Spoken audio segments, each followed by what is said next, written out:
just a bloke in a bar. What is up, ladies and gentlemen? Welcome to another episode of Bloke in a Bar.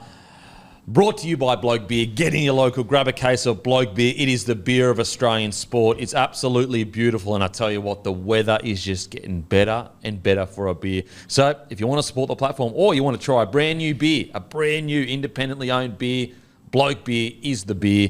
But I've got the great Guru with me here. How you going, brother? Going well, mate. Plenty of sport on the weekend. So good. Wow, there was a lot of sport on the weekend. What about yourself, Timmy? Mate, plenty of sport. I've heard you got a bit of cricket about you. Mate, I got a lot of cricket about me. You know, like that's my territory, bro. So yeah, I know. I'm keen to get you on board with SC Playbook this summer camping to some degree and just get those insights that we get week in, week out. You know, the revelation to bowl at the stumps, it's still knocked me over, and it seems to be working for the Australians. Is it not working? It is working. It's working, mate. It's working. Look, if you do a bit of cricket though, mate, how do you find it? Mate, so SC Playbook, all those sort of things we do for NRL around Supercoach and General Rugby League, firing up the cricket stuff tonight. So by the time the potty's live or you're halfway through it, we should be live up on site. And basically, same thing with all the Supercoach side of things. We've got a new contributor on board this year. There's a fella, Kempy. I think there's about 90,000 play Supercoach Big Bash. There's a bloke who's gone back-to-back the last 2 years by the name of Andrew Langley. He's the Penrith Panthers of Supercoach. Unheard of. Wow. So Andrew's jumped on board the SC Playbook team this season, so we've got that. And also expanding this season into some general cricket stuff as well. Podcasting coming out later in November as well, and some general cricket content. So if you're not into the Supercoach, still in on the cricket side of things as well. So SC Playbook Cricket, separate channels for that we started up as well. So get on board. Nice. Roo, what do you reckon, mate? I love it, mate. You love it? Yeah. Fucking hell, that's surprising. Hammy. Hammy, how you going, brother? But fair. No, very well. Now, we don't actually have a market for best dressed, but if we did, you'd be the $1.10 favourite today, Kempy. Very sharp. Even this beat can't ruin this fucking jersey. Absolutely. Looking very sharp. Do you agree? I love it. But you just agreed I had a bad beat. No, you got a beautiful beat, but it's not overshadowing the jersey. So I got a bit lost in the jersey there. Yeah, that's fair. That's fair.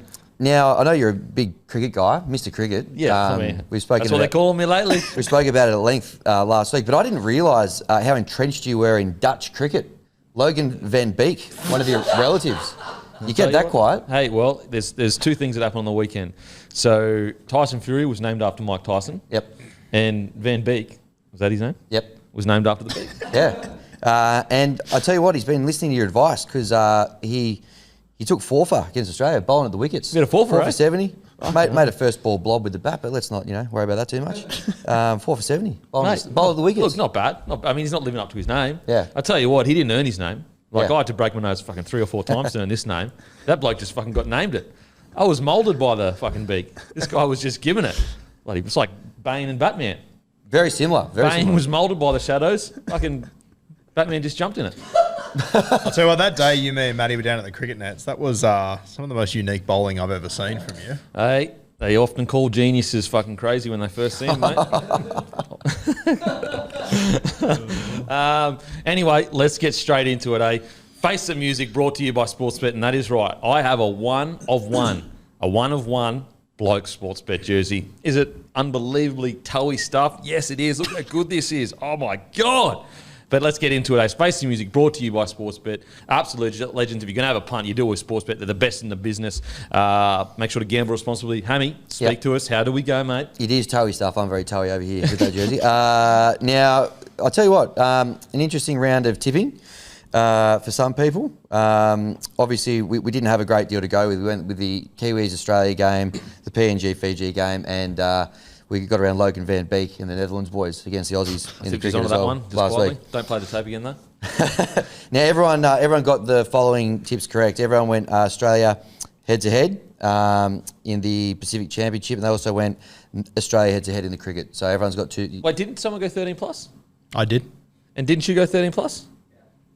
Yeah, but I'm getting to the margins. Oh, apologies. That's coming up. Apologies. Because not everyone, unfortunately, went 13 plus. Yeah, we'll find out.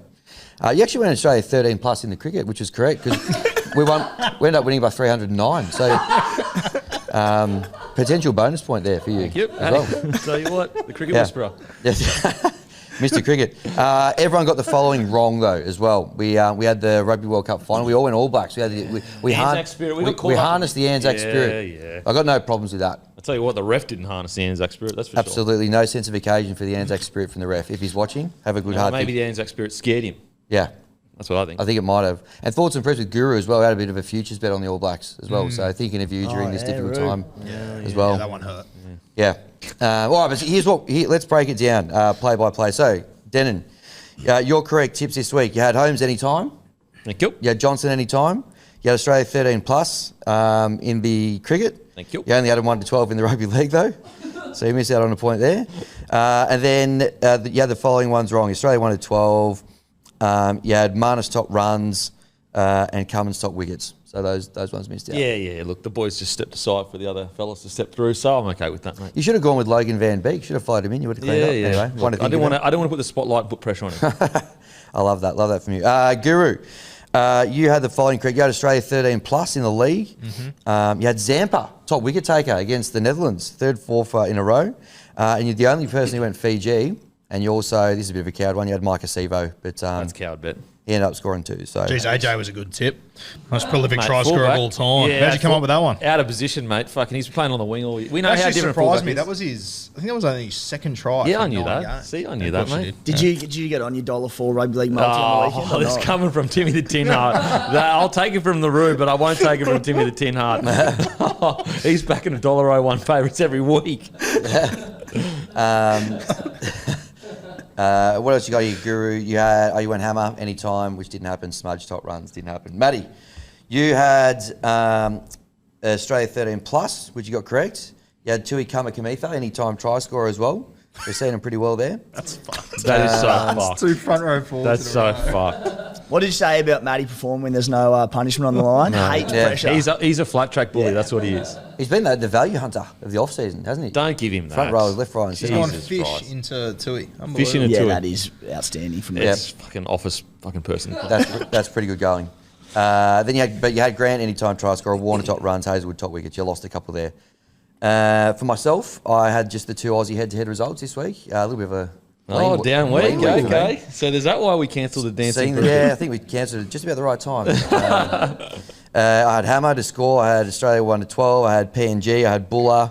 I had Travis Head, top run scorer. I didn't even get picked. And you nearly, it was the week before, sorry, that you nearly convinced me that Marnus wasn't going to play. Yeah. I was trying to help you out, but but I was gonna say if Head doesn't play, it would be Glenn Maxwell. So I've given myself a point for Glenn Maxwell, and then Starkey. So the results are as follows. So Guru's back, baby, after an uncharacteristic meltdown last week. You're at the top of the pops again, mate. 6 points. Well done. Congratulations.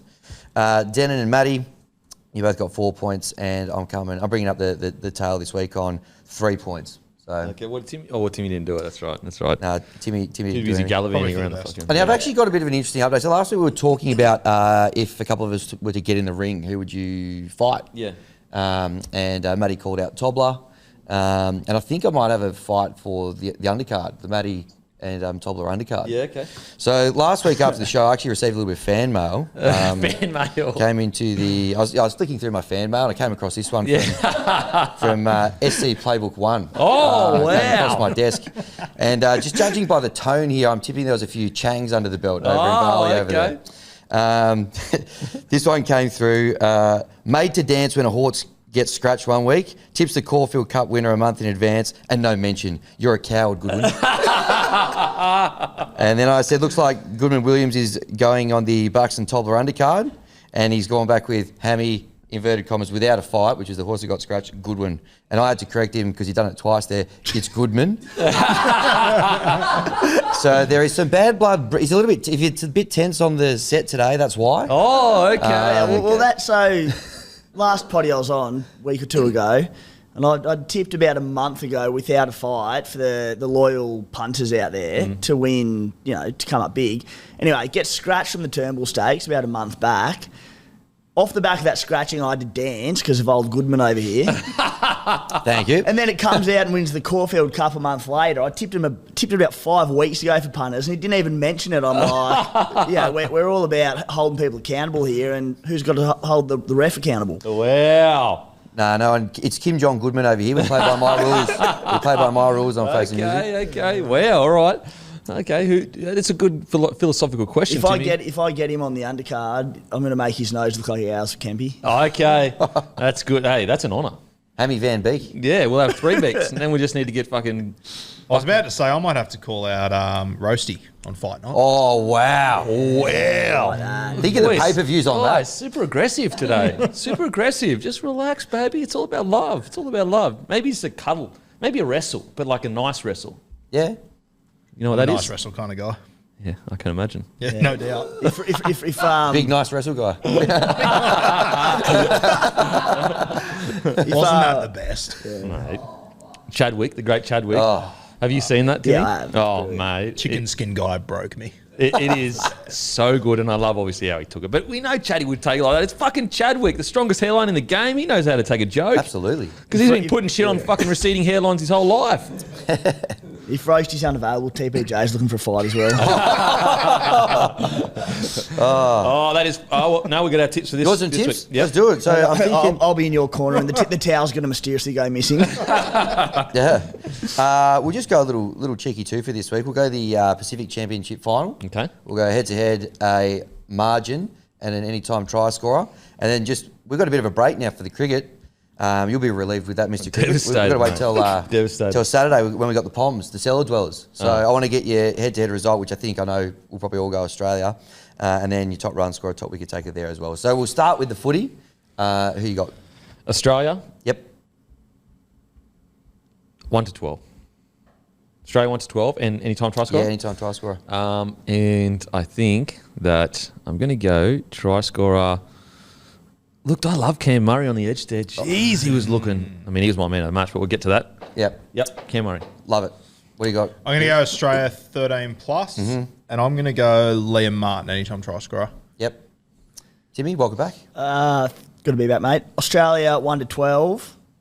You jumped in on my boy Cam Murray, so I'll give you that back. I will go with.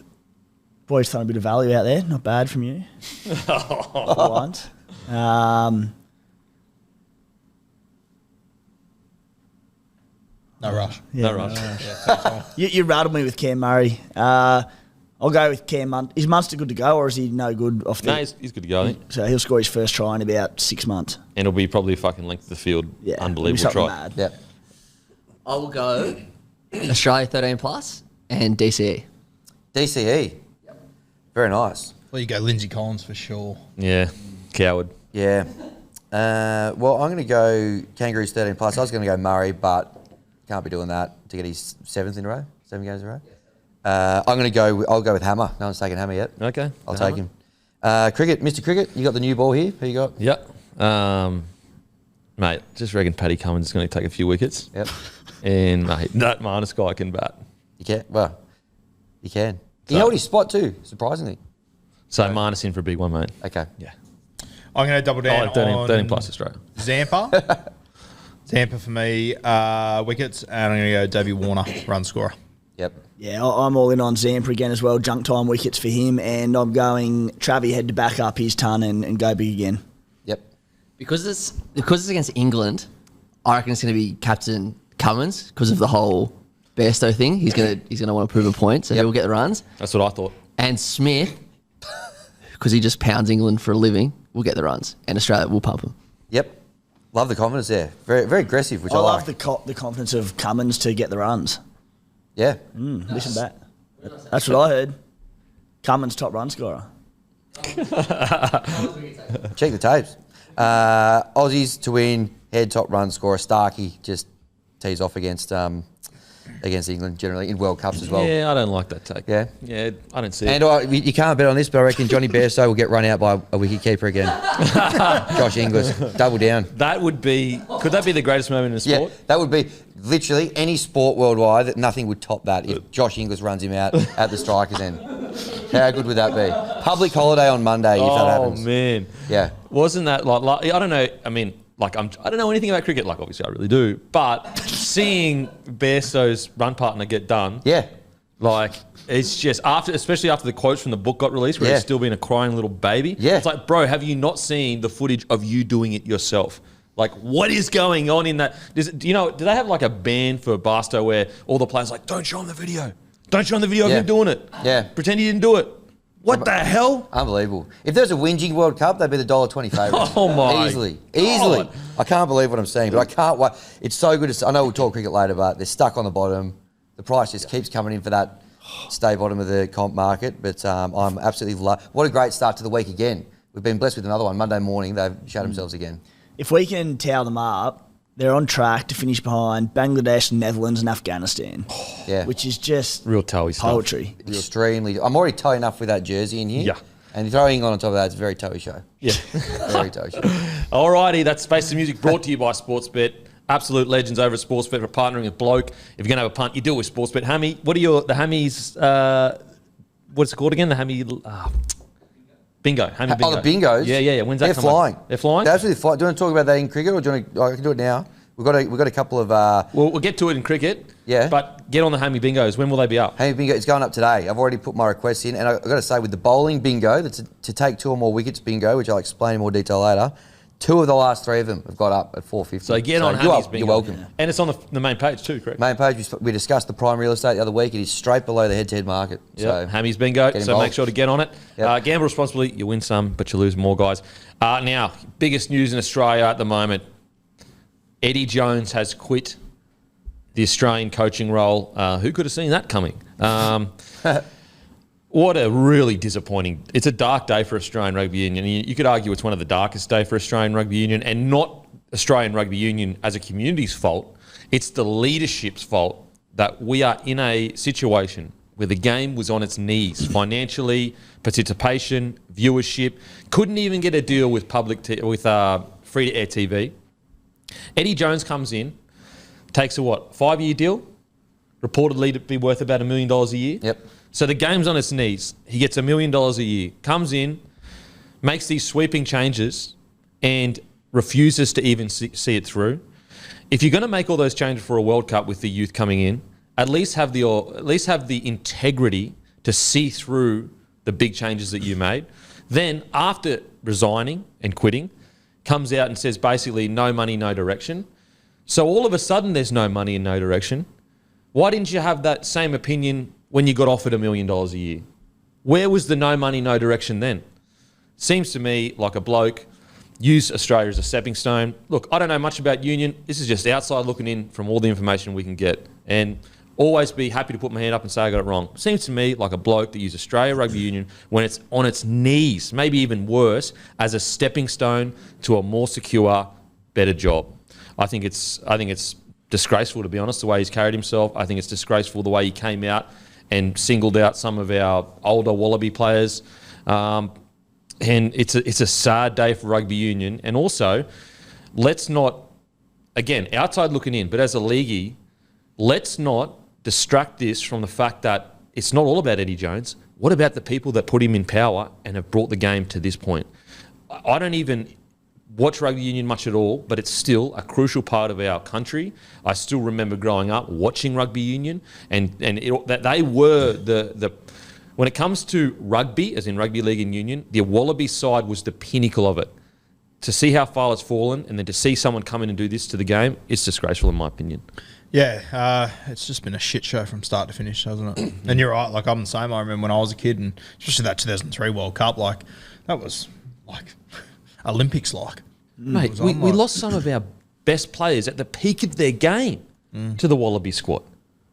Like, yeah, and I'm glad we did because it was such a good experience as well. But yeah, to see how far it's fallen, it's been awful to watch. I got a little funny story. You know how there was a bloke at the SCG a year or two ago that called him a traitor and got sprayed. I wish he didn't go to water then. I wish that bloke had said, yeah, what are you going to do about it? Well, I was talking to a mate the other day. I was at a Bucks a few weeks ago, and that fella was there. Oh, really? And the theme was they had to go dressed as their sporting hero, and a few of them got together and dressed as Eddie Jones, which I thought was outstanding. Oh, that's great.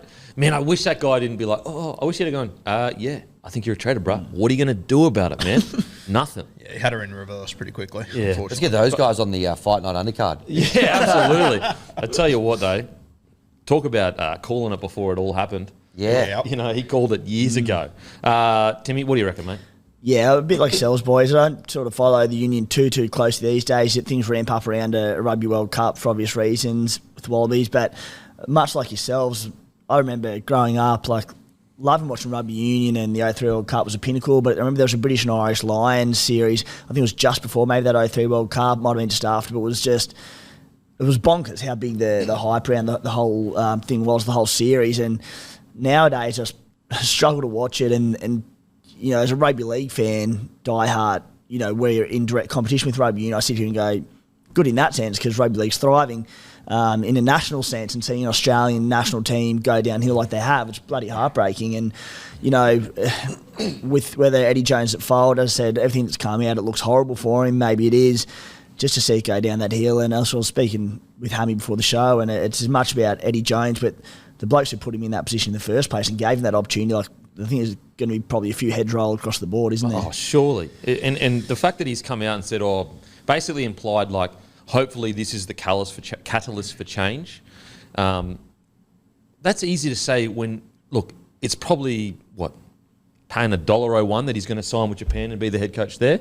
So really easy for you to say, because you're all sorted, real easy for you to say you got your big contract and you hedged your bets and you saw how the Japan situation was coming along and then went, you know what, this isn't working, I've got to... Now look at the way the game has been left. Like, I just cannot believe the way it's all been handled. I cannot believe a guy that made all these sweeping changes and talked about the future of rugby league, future of rugby union, then he can't even stick by those changes. He can't even see it through. Again, I said it last time this happened. It's not even like he's doing it for free. You're getting paid $1 million a year. Or let's say it's $700,000 a year. Who gives a shit? It's a lot of money. So you make all these changes, have huge impact on the game, and then you bounce. It is, I just, for the life of me, cannot believe it. And then try to couch the way you've left of, hopefully I'm the catalyst, like I'm the martyr on the altar of progression, and there's going to be change after this. Oi, bruh, I don't even follow rugby union. I know rugby union's been in the shit for the last 10 years. What are you talking about? Like, oh yeah, we're all going to sit up and go, oh shit, change needs to happen. What are you talking about? Yeah. Ridiculous. Yeah, and what about just the way that he kind of went after, like, Michael Hooper, played 100 tests, dropped him, Quade Cooper, some of these guys. I'm not a big union guy, but, like, I know those guys. And then to go, I dropped them because they're not great role models. I'm like, who are you to tell us who's a good role model and who's not a good role model? The way you've carried on for the last 6 months. Blowing up at journos for asking perfectly reasonable questions. Yeah. They're saying, are you going to Japan or not? And then he goes, I haven't even spoken to Japan. And then it just feels like he's just kind of waited until he's got a deal with Japan to eventually resign. Yeah, it's crazy. And he says he's going on holiday to Japan next week or something with his family. Like, mate, it is absolutely wild. So I know a person that was pretty close to the breaking story of him speaking to Japan, and they are like, it is 100%, like, it essentially happened. You know, again, reportedly, allegedly, all that stuff, it allegedly happened, but it's not like it's made up. That's what they're saying. Yeah, it's well, definitely. if anyone from Japanese rugby is watching, I'd save you again. I'd look elsewhere. Oh, mate. Instead. I cannot believe it. I seriously cannot believe it, because it's bigger than union as well. Like, I know union, it hurts the most, but, like, mate, you're representing our country. Like, what does the green and gold mean to you? What does it mean to you? Like, think of everything that's happened to make that green and gold famous, and you're getting paid $1 million a year. On top of all that, the game gave you everything that you have. Everything that Eddie Jones has, it was given to him by rugby union and the community, and this is how he treats it. I cannot. And look, I'm sure, you know, there'll be excuses about, when I got to union, I realised how bad it was, and there was no money, no direction, and the game's dying. Mate, you still took the contract. You still had the backing of everyone. I mean, the CEO was still coming out saying, look, the former player, I forgot his name, apologies, but he was coming out saying, the interview with Japan, that's none of my business or whatever. So, like, they're still trying to publicly back Eddie Jones. I cannot believe it. I seriously cannot believe the way he's treated rugby union, and it seriously might be the nail in the coffin. Well, yeah, I was just about to say, you know, we've got now 4 years until we host the World Cup. We've got 4 years to sort out 20 years of shit fightery. With no money, no direction. We can't even get private investors. And if this World Cup is a flopperella, that will be the nail. Oh my God. I just cannot believe it. Like, think about it like this. Like, you were getting paid $1 million to give back to the Australian rugby union community that has given you everything. like, and you couldn't see it out, or you couldn't at least see it out for a couple of years and then hand the reins over if you have to get out of here. Cannot believe it. And you look back to the 2003 World Cup, as you said, Wendell went, Lottie went, Matt Rogers went. Mate, if I'm a leaguey right now looking at Union, I don't care what you offer me. I couldn't give less fucks. I still think Suolii's going to go, mate, no way. I reckon there's every chance he does as well, yeah. Why would Suoliti go to the rugby union right now? Why would rugby union even pay him $1 million? Yeah. Like, it's not good for either party. Suoliti is not going to change anything. Suoliti is a superstar. I'm a huge fan. Like, I think he's going to be one of the best we've seen in a long time. All that stuff. You guys know that. Listen to this podcast. Huge fans of Suoliti. And that's why I'm saying, bro, don't go, because you're just going to go over there, play in front of a few thousand people a week, almost be worried about, is this game even going to be around in the next 4 or 5 years? On top of that, your popularity, no one's going to be watching you because you're behind a paywall. And good on Stan Sport for taking it on board. Like, I'm not having a crack at Stan Sport, but you're behind a paywall. A lot of people don't even bother because they're like, I'm not going to subscribe to watch something that I should be able to watch in free to air. Mate, it's a disaster. It's an absolute disaster. And I feel so sorry for the fans, the community, but I feel sorry for the Wallaby players. Their leader, the guy that is supposed to be making their lives better and making them better men, has just abandoned them. He has put them in a position where they had the worst World Cup of all time, lost to teams they've never lost to, then a few weeks later has gone, see you boys. Like, think about the damage that does to them as players. It's devastating, devastating. Anything else on that, boys? No. And I know I'm being harsh and we're being a bit harsh, but as we're always ready to, if there's some crazy revelation that comes out and we realise, he wanted to stay and blah, blah, blah, then we're more than happy to say. But I tell you what, as soon as he was getting interviewed after that loss in the World Cup and he was saying, look, I don't make the decision whether I stay or not, I knew he was going. He was already angling for getting sacked. Anyway. Now, South Africa defeat New Zealand All Blacks in the World Cup final. Devastating for the All Blacks. In the 33rd minute, I think, Kane gets a red card. Now, look, I'm not going to argue whether he should or shouldn't because I don't watch the game enough to know what the culture of the game is. But, geez, watching it from outside looking in as a non-union player, I'm just like, that deciding a World Cup, I don't know where you go. It's a contact sport. They're all going to get CTE. For example, they're so worried about that head high with Sam Kane. Oi, bruh, have you seen your scrums? If you think that head high is going to give them damage, what do you reckon the scrums are doing? What do you talk? It does. Anyway, apologies. It just makes me frustrated because I'm like, that's the first, I think he's the first person ever to get a red card in the grand final in the World Cup. In my opinion, long term, that's game ruining. I know they're trying to be safe, but at the end of the day, at some point, we have to admit it's not a safe game. At some point.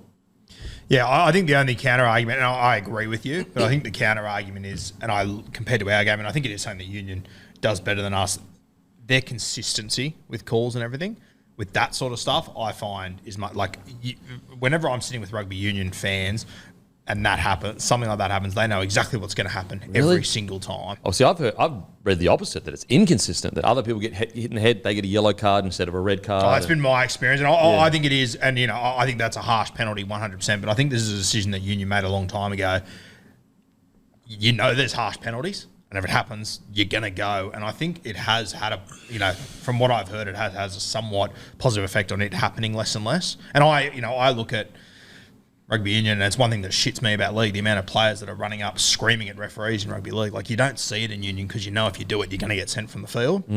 So some of it, and I'm not saying I'm anti your argument, I actually agree with you, but I do think there are some positives in the way that union handles things at times. Yeah, maybe. I mean, that might be deeper of a cultural thing. I still think that consistency shouldn't be your priority. The best game possible should be your priority, I think. Maybe not your priority, but we sit here every week asking for consistency. Yeah, but with union, if you go, consistency, then you'd be calling a penalty every fucking set. You'd be like, okay, this is what they're doing, aren't they? Not every set, but what I'm saying in league, you'd be calling one every set. I don't think consistency should trump what is the entertaining product that's going to make this game as big as possible. Consistency doesn't make the game bigger. And so, whether it was or wasn't, I don't know. But I just, in a World Cup final, 33rd minute for that to be essentially the defining moment. Now, people, again, I'm not having a crack at the refs, even though there were some really tough calls, because like New Zealand still did miss 2 conversions. Like they still did miss 2 conversions. But I know I'm really biased as a leaguey. For 70 minutes, that was not entertaining. Like South Africa have won 4 World Cup finals and scored 1 try. Yeah. You know what I found amazing in the week leading up to just some of the interviews with the South African coaches and stuff like, they told us it was going to happen.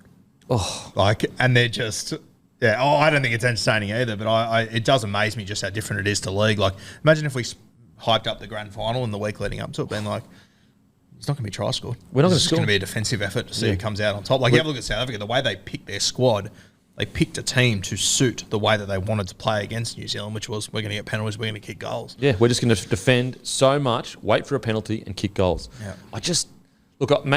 I don't know what the numbers are like growth-wise worldwide, but like long-term, how is that entertaining when you've got all these other crazy products that are coming through? I just don't know. I don't know. And people go, oh yeah, it's big worldwide. You're just worried about your little Australian rugby league or whatever, but if the local game fails, the international game fails. And so I'd love to know, like, is it growing in Europe? Is it not growing? Are people loving it more, less? I don't know. I really don't know. But from my perspective, the excitement of MMA, boxing, UFC, obviously league for me, even soccer, like, at least there's a flow to the game. At least there's you're seeing this kind of beautiful game unfold. Whereas like league, it's just like penalty. Like I think in the first half they combined ball in hand ran for 100 meters, both teams all together. And I think more and more now, sport, like, you're not in the sport business, you're in the entertainment business. Oh, for sure. You look at America, like they are in the entertainment business. But as we always say on this podcast, like with Union, we don't know, guys. We are not sitting here saying we're the authority. We are not. We understand. We definitely have bias because we're, league fans. Feel sorry for the New Zealand side though. They absolutely, to be in the game still with only 13 men, 14 men, is amazing. Absolutely amazing. Like if Barrett hits that conversion, they win. So the guts they showed against a rampaging South African side, so big. Picked, 7 forwards on the bench with 1 back? Yeah, I think. something wild like that. Yeah. Like, to stay in a grind game like that with them, with 1 man down. Also, one of your man down is one of your best forwards. Yeah. Especially when you consider 3 weeks ago, New Zealand were $3.50 to beat Ireland. Mate, going into this... 3 games ago. Going into this World Cup, it was calling for heads. Yep. People thought New Zealand were done. The All Blacks were done. It's amazing. Absolutely amazing. You guys get a chance to watch the... Yeah, same thing. And you were mentioning before in the green room earlier, Guru, you were talking about the way that they actually picked the team with 2 guys who hadn't even basically played any games Something at all. like that, yeah. The 5'8" or something? Yeah, and this is going off what my union mates told me, but apparently the 5'8" had hardly played this World Cup, and they picked him because he was the best kicker. Shocked me, he kicked him to a World Cup. Yeah. No, massive respect to him for hanging in there with, best player and captain also as well. Don't forget he's their captain, red carded. But yeah, for me, very stiff. And I'm with you. I think when you get to a final or a big event, even for me, that didn't seem that brutal or that bad. But you don't want your big events being like that. When you talk about the 2023 Rugby Union Grand Final, which in fairness I probably won't too much in the years going down the track, but everyone's going to go, oh yeah, that was where he got red carded for a very contentious And it was a yellow card initially. Got upgraded. What the hell? Yeah. Upgraded from a sin bin to a sin. Imagine that happening in rugby league. Oh, you're fucking right. You're It's out right. the street. We're all for player safety. Yeah. We all for sure. But just with head highs, I just don't think people appreciate how, if you drop 10 centimetres, that's the difference. What do you reckon? Was it 10 centimetres that was the difference between a red card and him staying on the field? The guy wasn't concussed that he hit. The guy did. Maybe I'm wrong. Maybe they've got it right. Maybe they nailed it, and that's going to future-proof their game because they keep it really safe. But I tell you what, those scrums are going to... I feel like those scrums are going to do more to your head than those tackles are going to do. Just on scrums, people take the piss out of rugby league scrums. What's the goal of a scrum? Is to get all the forwards out of the way for one play, isn't it? And penalise you for dropping the ball. I would much rather watch a rugby league scrum where that is achieved straight away than 2, like they reset him 3 or 4 times. And then you saw it with the South Africans the other day. The refs just standing there going, use it, just yelling at him to pull it out of the back, and they're just pushing each other. And then even in the dying moments, there's 30 seconds to go in the World Cup final, and the Kiwis are yelling like, put it in. And the ref's just like, no, it doesn't say anything because he didn't have the guts to call the penalty because he didn't put it in. And again, look, I don't know shit about Union, but he was clearly standing there with the ball in his hands, wasting time. Like clearly wasting time. It's probably my biggest, and as you just mentioned, like the entertainment game. Like I've got a lot of mates that are very keen Union fans, and I watch Union games with them, and like those scrums will happen, and they're talking about the body height and all this stuff, this technical stuff that they love in a ruck, and I just sit there and I just go, how the fuck can that be what intrigues you so much? Each to their own. I don't understand it. It's a fair call, but I think it's because it's so brave, it's so fucking tough, but it's also technical. Like a rugby union scrum, I think the appreciation comes from there's not many people in this world that can do that. Yeah. But I think it's something harder to appreciate for the average person than Payne Haas and Tino running 100 miles an hour at James Fisher-Harris this weekend. Like, I just think it's something that appeals to the general audience more. It's incredible. The actual scrum and the feat that they do, not just once, but like time after time, it is nothing short of amazing. And the bravery to just, you got fucking huge humans behind you. You're in the front line going, boss, like you imagine your neck, your shoulders, it's fucking brave as shit. But I agree with you. It's not entertaining though. Like I'm not sitting there going, wow, the intricacies is amazing. Yeah. So whereas like when a soccer player traps a ball that's been kicked from 50 metres away, even if you don't enjoy soccer, you go, holy shit, that is amazing. Look, I've got mates that like they'll be a knock on, the ref will go scrum, and they'll sit there and go, beautiful. And I'm just sitting there going, what the fuck? Yeah, I think it's just because I don't understand it 100%. If you're a union man, you know how tough it is, and you know the battle that's going on.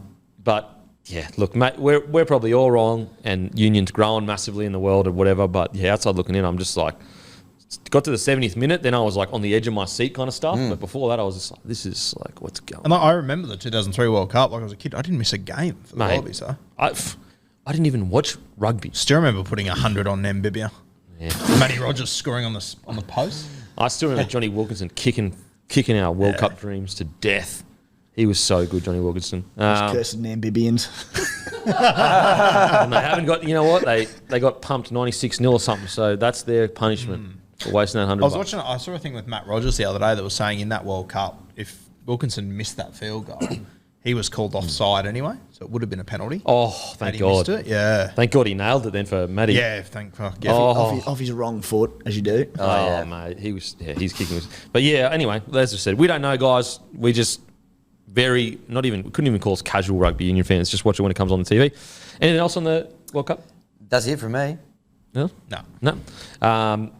But yeah, massive shout out to our New Zealand listeners. We obviously sad for you, and I think you can still be incredibly proud of the boys. They came into this World Cup. A lot of people thought they weren't even going to bloody fire a shot. Got to a final, lost by a single point, and you could even argue one of their conversions. So the ref got it wrong. So the ref calls a penalty in a World Cup final, guys. Calls a penalty. The guy sets up to kick, I think. New Zealand run over and go, bro, like, that's not a penalty. The ref watches, I think, the replay, says, sorry, I got it wrong to the players, the New Zealand players, lets the penalty go ahead. So he had the power, I'm pretty sure, to step in and go, oh, we got this wrong, reverse the decision, because you can reverse tries as well. But he didn't. And they lost by a point. Oof. Do you want referees reversing penalties, though? You can't not use the technology there, but then you use it to upgrade a yellow to a red. That's what I mean. If you call a penalty, especially in union, because it's so stop-start, who gives a shit? If you call a penalty and you can clearly see it's wrong, it's kind of like our drop. For example, when dropouts happen, they change that all the time. They watch it on the video replay. They go, oh yeah, got knocked out. Sweet, we'll just go for the 20 tap.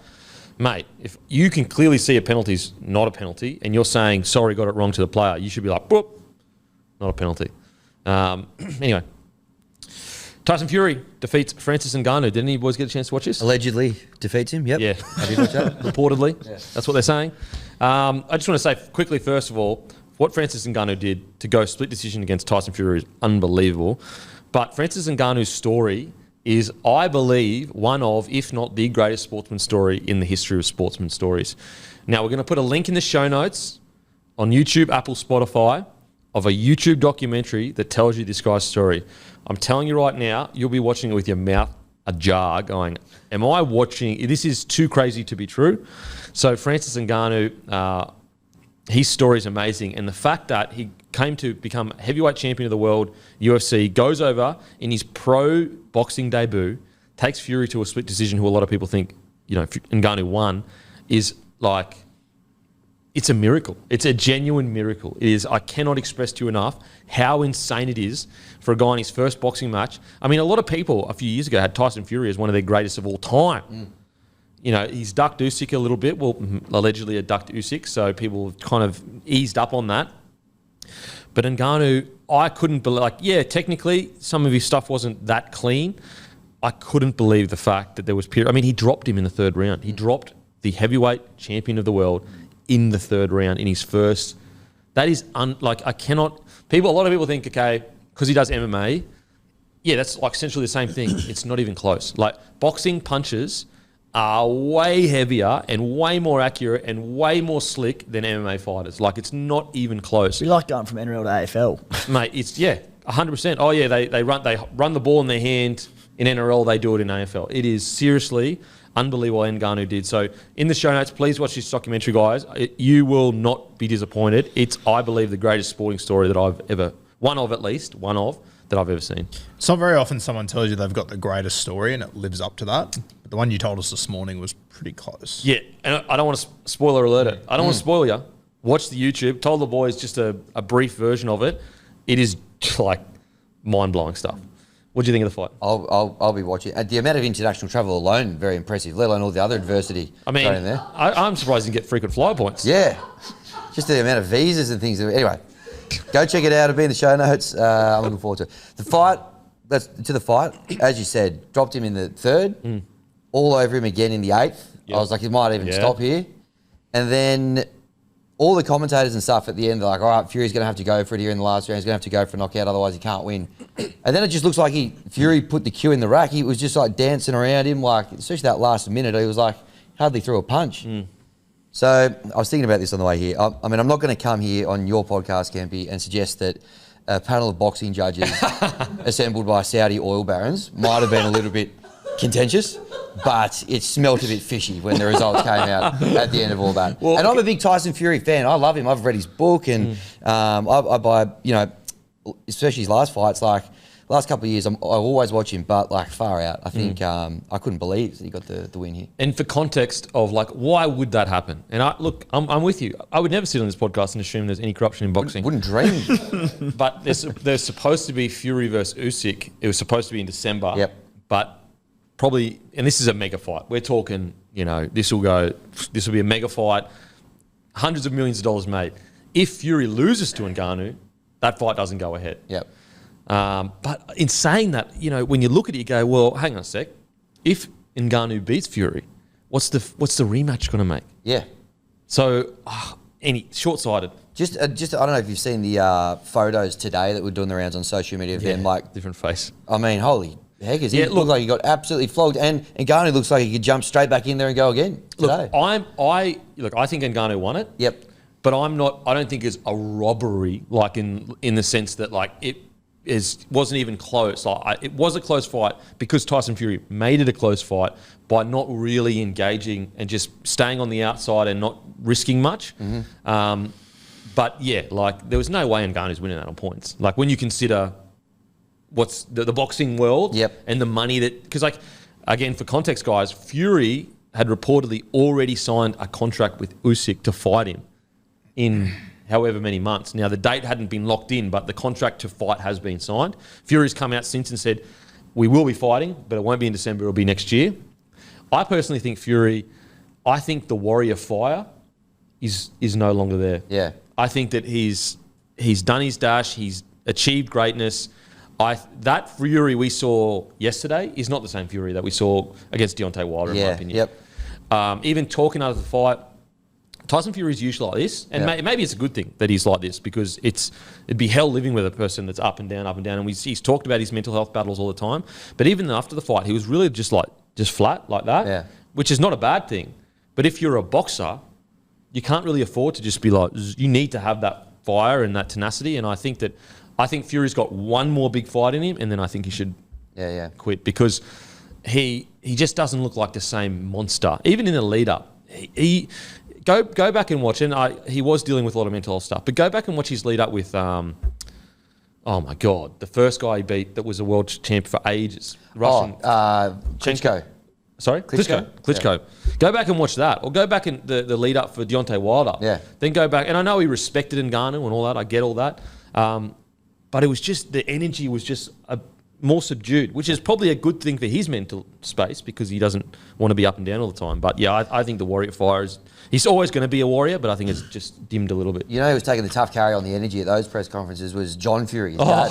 Now, he's- he's gone to another level of unhinged in the last couple of fights. Headbutting glass panels in the Fury KSI fight. Yep. Bloody, mate, he's such a big human. Holy Absolutely. shit. And the pair of them actually would be elite contenders in the Budgie Smuggler Ordinary Rig comp on the weekend as well. Well, they'd win it because they're the ordinary rig, but they're fucking monsters. Absolutely. But yeah, he's I don't know if you saw him talking to Mike Tyson, I know.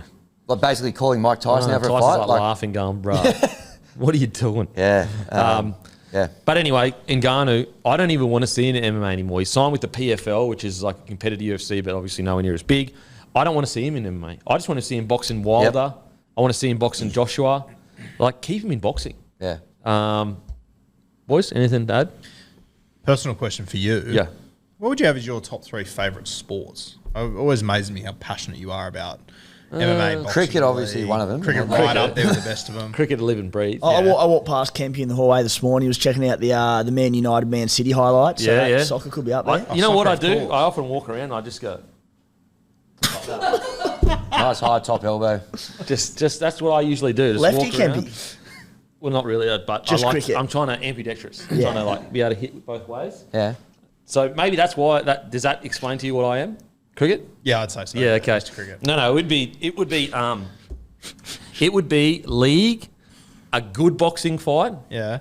but on average MMA is better. UFC. So UFC, you're going to see sparks fucking pretty constant. Whereas sometimes in boxing it can just be a chess match and you're just like, fuck, this is boring as shit. But a good boxing fight, if not a good boxing fight, it goes league, MMA, boxing. So soccer not in the 3? Nah, I don't watch soccer. I don't Yeah, really. okay. I mean, I watch it when it comes on and that. And I've been watching a little bit lately because of Ange Postolic. I can't even say his last name. How do you say it? Postacoglu. Postacoglu. Yeah. But yeah, no, I don't. Well, I stopped watching soccer when I stopped playing it. Yeah, right. I don't know. Just not Postacoglu. Soccer is sacked Postacoglu. I know. Imagine how good Graham Arnold's going to be when he gets over in the Premier League. Taking on one of Mate, these Soccer things. Australia, like, yeah. Look. No. Anyway. I got another left field question for you, Kempy. This is just out of my own curiosity that's popped up quite recently in the last 15, 20 minutes. We all know the Beak used to run sub 1000s. Oh. The man could move. Is the Beak still quick? Have you still got it or not? Well, not right now. I'd tear a hammy, but 36 years old. Maybe I should What do you start reckon? training again. When was the last time you've been at full flight? Oh, mate, 10 years. Like, what? I'm 36. 10 years? 10 years? Because I don't play any. I should get into normal sport again. I might go play soccer again. Like Oztag? Yeah, maybe Oztag. I don't know. I've been itching for a little bit of soccer lately. I don't know why. Like five-a-side? No, go to the fucking real game. Go play for the local Sydney League, mate. Yeah, righto. Can you imagine the crowds they'd be getting at the fucking game? Watch your return. The soccer. I'd love that. The biggest league podcast is playing soccer for like fucking local Sydney side. The fucking flares in the crowd down at Heffron would be great. I tell you what, I know who's winning in a fight. League fans. Don't take that seriously, soccer fans. Jesus Christ, it's a joke. That was taken out of context. Like flares outside the studio. We're about to soon. get a flare through the window. Hooligans will come through here. Okay, let's get into it. International. Australia defeats New Zealand 36-18. Look, for 40 minutes, really good match. For 40 minutes, I thought the halves of New Zealand were really good. But for the 80-minute Australia just showed you why they are another level above New Zealand at this stage. the clinical nature of some of the key players was the difference between Australia and New Zealand. You look at Harry Grant's pass and like Collins. Like, think about this. Collins and Harry Grant they play Origin together sometimes. He comes off the bench. They've played barely any footy together. But the intelligence to be on the ball like that from both players that don't play together shows you that there is an elite standard that these top-tier players are at.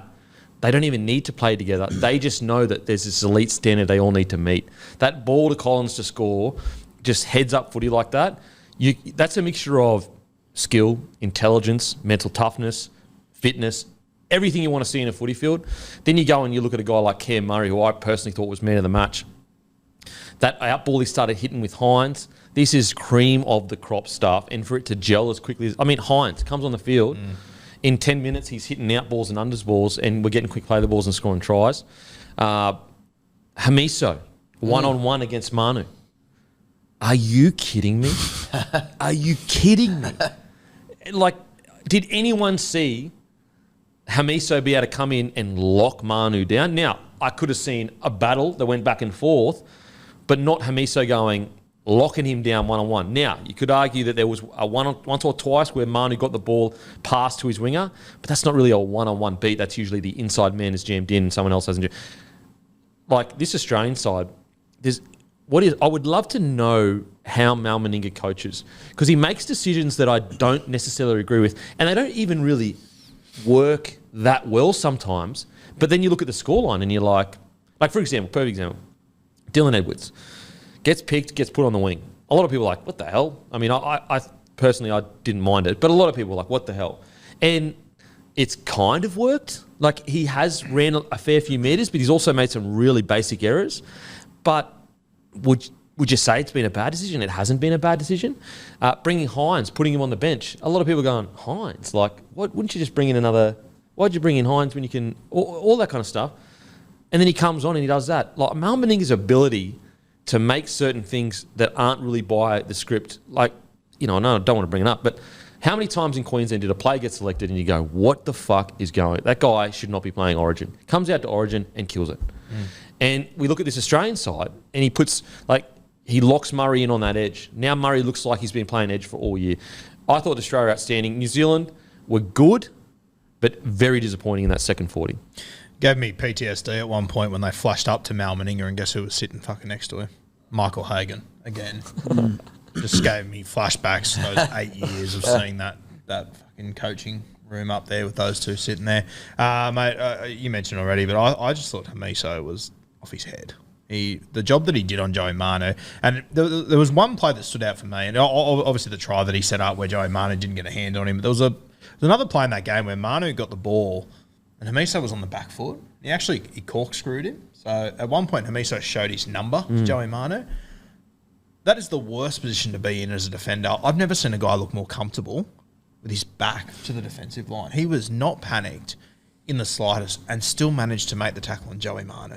He might have the best balance. Balance is the key. In the game. It's unbelievable. It's one of Greg Inglis's most undersung attributes is his balance, so that any time he's about to make contact or about to be tackled, his body is perfectly framed to put as much strength as possible into whatever needs to happen, whether it's a fend, whether it's a tackle.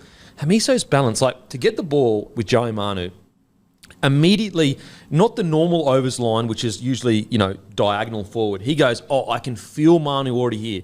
I'm going directly straight to my left. The balance to do that is unbelievable. On top of all that, Joey Manu, 17 tackles. So Hamiso, this is Hamiso stats against Joey Manu. 17 tackles, 0 missed. Are you kidding me? And it's not like Joey Manu had a quiet night. He had 15 runs of the football for a centre. You could tell he was angry. You could tell Manu was like, fucking, this is not working at the moment.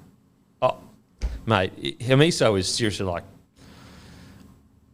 every time we think we've reached his ceiling, he goes even higher. And you mentioned there how, in some moments with his balance, he reminds you of GI because he centres himself and then he's so strong. But then, that try scored on the weekend, that was Steve. Sorry, the try set up, that was Steve Renoff to me.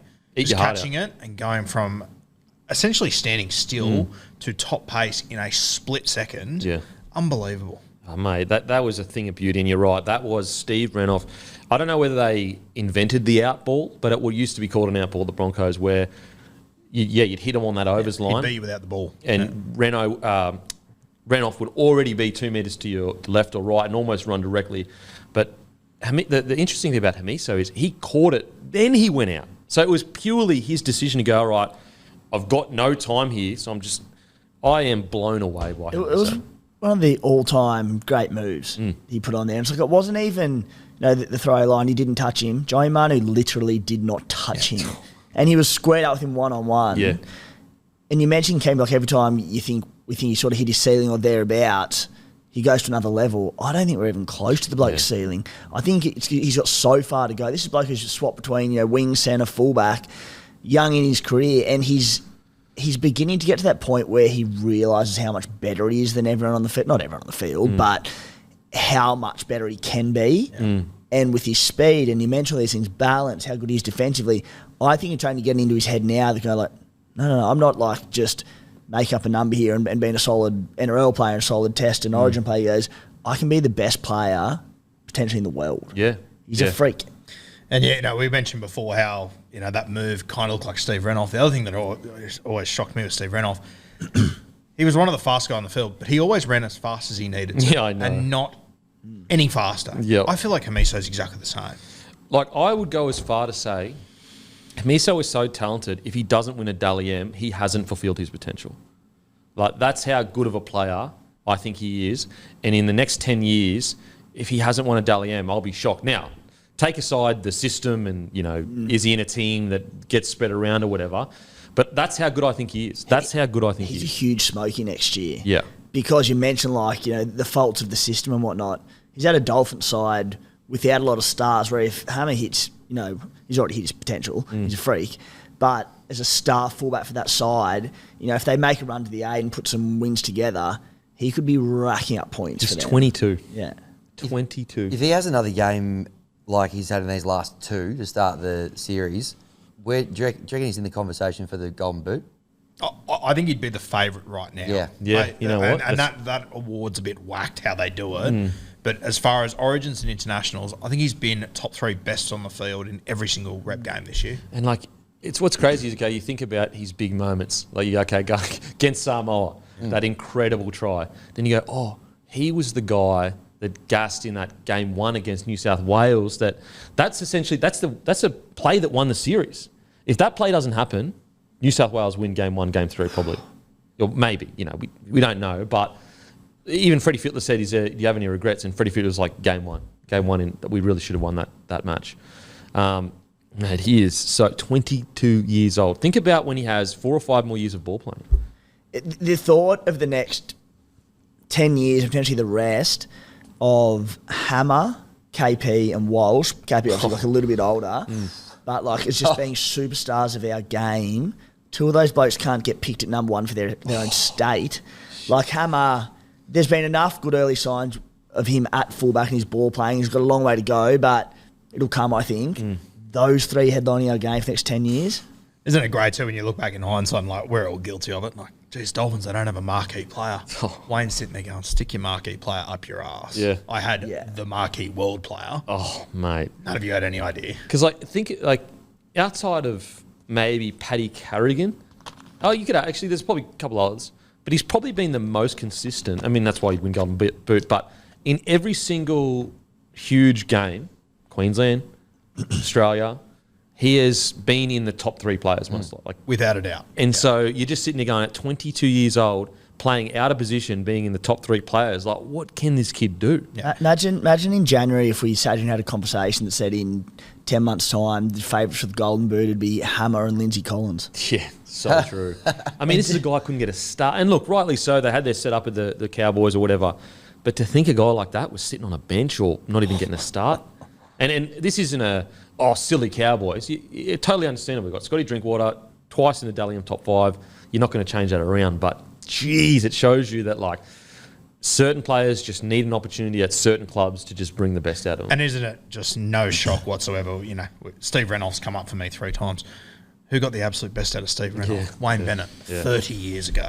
Mate, he is so special. And it's as you said, opportunities at clubs, yes, for sure, but opportunities under Wayne Bennett. Yeah. He just does it again. Oh, I'd love to know how much they got him for. It's got to be massive unders. Huge unders, yeah. Because, like, you'd have to say, if he's consistent, that's his only, I guess, club issue is just consistency throughout a whole season. Yeah. If he sorted that out, he's a guaranteed $1 million player. Like, easy. Easy. Isn't it unbelievable? And this is, with all due respect to Scotty Drinkwater, isn't it crazy that you could have a player like Scott Drinkwater who could have won a Dally M this year if he didn't get suspended, if he would have played more games, and maybe you still made the wrong decision? Yeah, it's just wild. shows how much talent they had. Yeah. And it wasn't that long ago their second choice fullback was Kalen Ponga and they let him go as well. Seriously amazing. Like, watching him play. And Steve Renouf is a perfect example, because if you want to watch the beauty of rugby league, you watch Steve Renouf, or you watch GI, in the open field. And it's the same with the Hammer. If you want to watch the real cream of the crop stuff that, like, puts bums on seats, you've got all the tough stuff of rugby league and we all love it, but the stuff that's almost beautiful to watch, it's Hammer in open field just gliding. That's the stuff I want to watch, not scrums. That's what I was trying to say before. Yeah. Like, that's the stuff that stands out for me. For sure. And that's why I remember, like, back in the day, is it Rokothoko and all those guys, the way they used to play for the All Blacks, he was so quick, and it was always the argument, like, who's the fastest, union player anyway. I was always a Mills Muliaina kind of guy. Yeah, so, mate, Hamiso was absolutely outstanding. Now, onto some other boys that played really well. It's crazy to think, like, a guy like Daly Cherry Evans, that we've got a guy like Cleary who isn't playing, and we've got DCE who, it's almost like, I would put Cleary there just because of future, but is the team yet lesser with Cleary in it? With DCE in it? I don't think it is. I want to talk about Cam Murray. Mate, how good was it to see Cam Murray not having to make 1,000 tackles and just get some good ball around him? Just get some people working for him. Getting him in the positions. Because, like, this is and I spoke about it with Jake Travojevic as well. This is what I dislike sometimes. And I understand why coaches do it and clubs do it, because they're just worried about their role and they're worried about, winning games immediately. But you get a guy like Cam Murray that you need to protect him from himself. But a lot of coaches go, he's so good in the middle there, getting through a mountain of work. I need him there, otherwise we don't win games. But first of all, his career will be shorter. He won't be as explosive as he gets older. And that's where I look at the weekend and I go, look how much of us forgot that this guy was a gun coming through school in Union, but also he has great line running, great footwork, great speed, whereas we just get so used to, quick play the ball and good ball playing at 13. And then you watch him on the weekend, you go, this guy is a friggin' fantastic edge back rower and deserves, look, he's the captain of the club, so he's going to choose what he does, but deserves at least an opportunity to showcase this high-end attacking ability. He was amazing, absolutely amazing. All of his runs were decisive. He never got dominated. And he's playing in a position that he hasn't really played that much. I thought he was outstanding. Yeah, and once again, he just gives us a little reminder, 25 years ago, there was a guy named Bradley Clyde in the comp who was the most complete forward, middle, edge, whatever it was. Cam Murray's that guy. He can play, we only ever see him play through the middle, but he jumps on the edge, and whenever he does, he's absolutely killed it. Is that his 7th game in a row with a try or something? Yeah, it's crazy. It's a He's record. tracking down the record of Ron Coote. Record. Yeah, unbelievable. Yeah. I think he's the most. Like there's forwards like Payne Haas who can do incredible things. I think Cam Murray's the most complete forward in our game. Cam Murray, you could play him obviously 13, front row. You could also play him edge. You could play him centre at a pinch. Sure. His ability to play anywhere, and that's where I go. I personally believe, and it's very easy for me to say, I don't have the pressures of winning games immediately, but I don't think Rabbitohs going forward can afford to have him playing these long minutes. If you care about his longevity and him impacting the club over a long period of time, they need to find a way to reduce his workload through the middle there, whether it's recruiting someone that can come in and fill in, whether it's Whiten that comes in and plays 13 for a bit and he moves to the edge.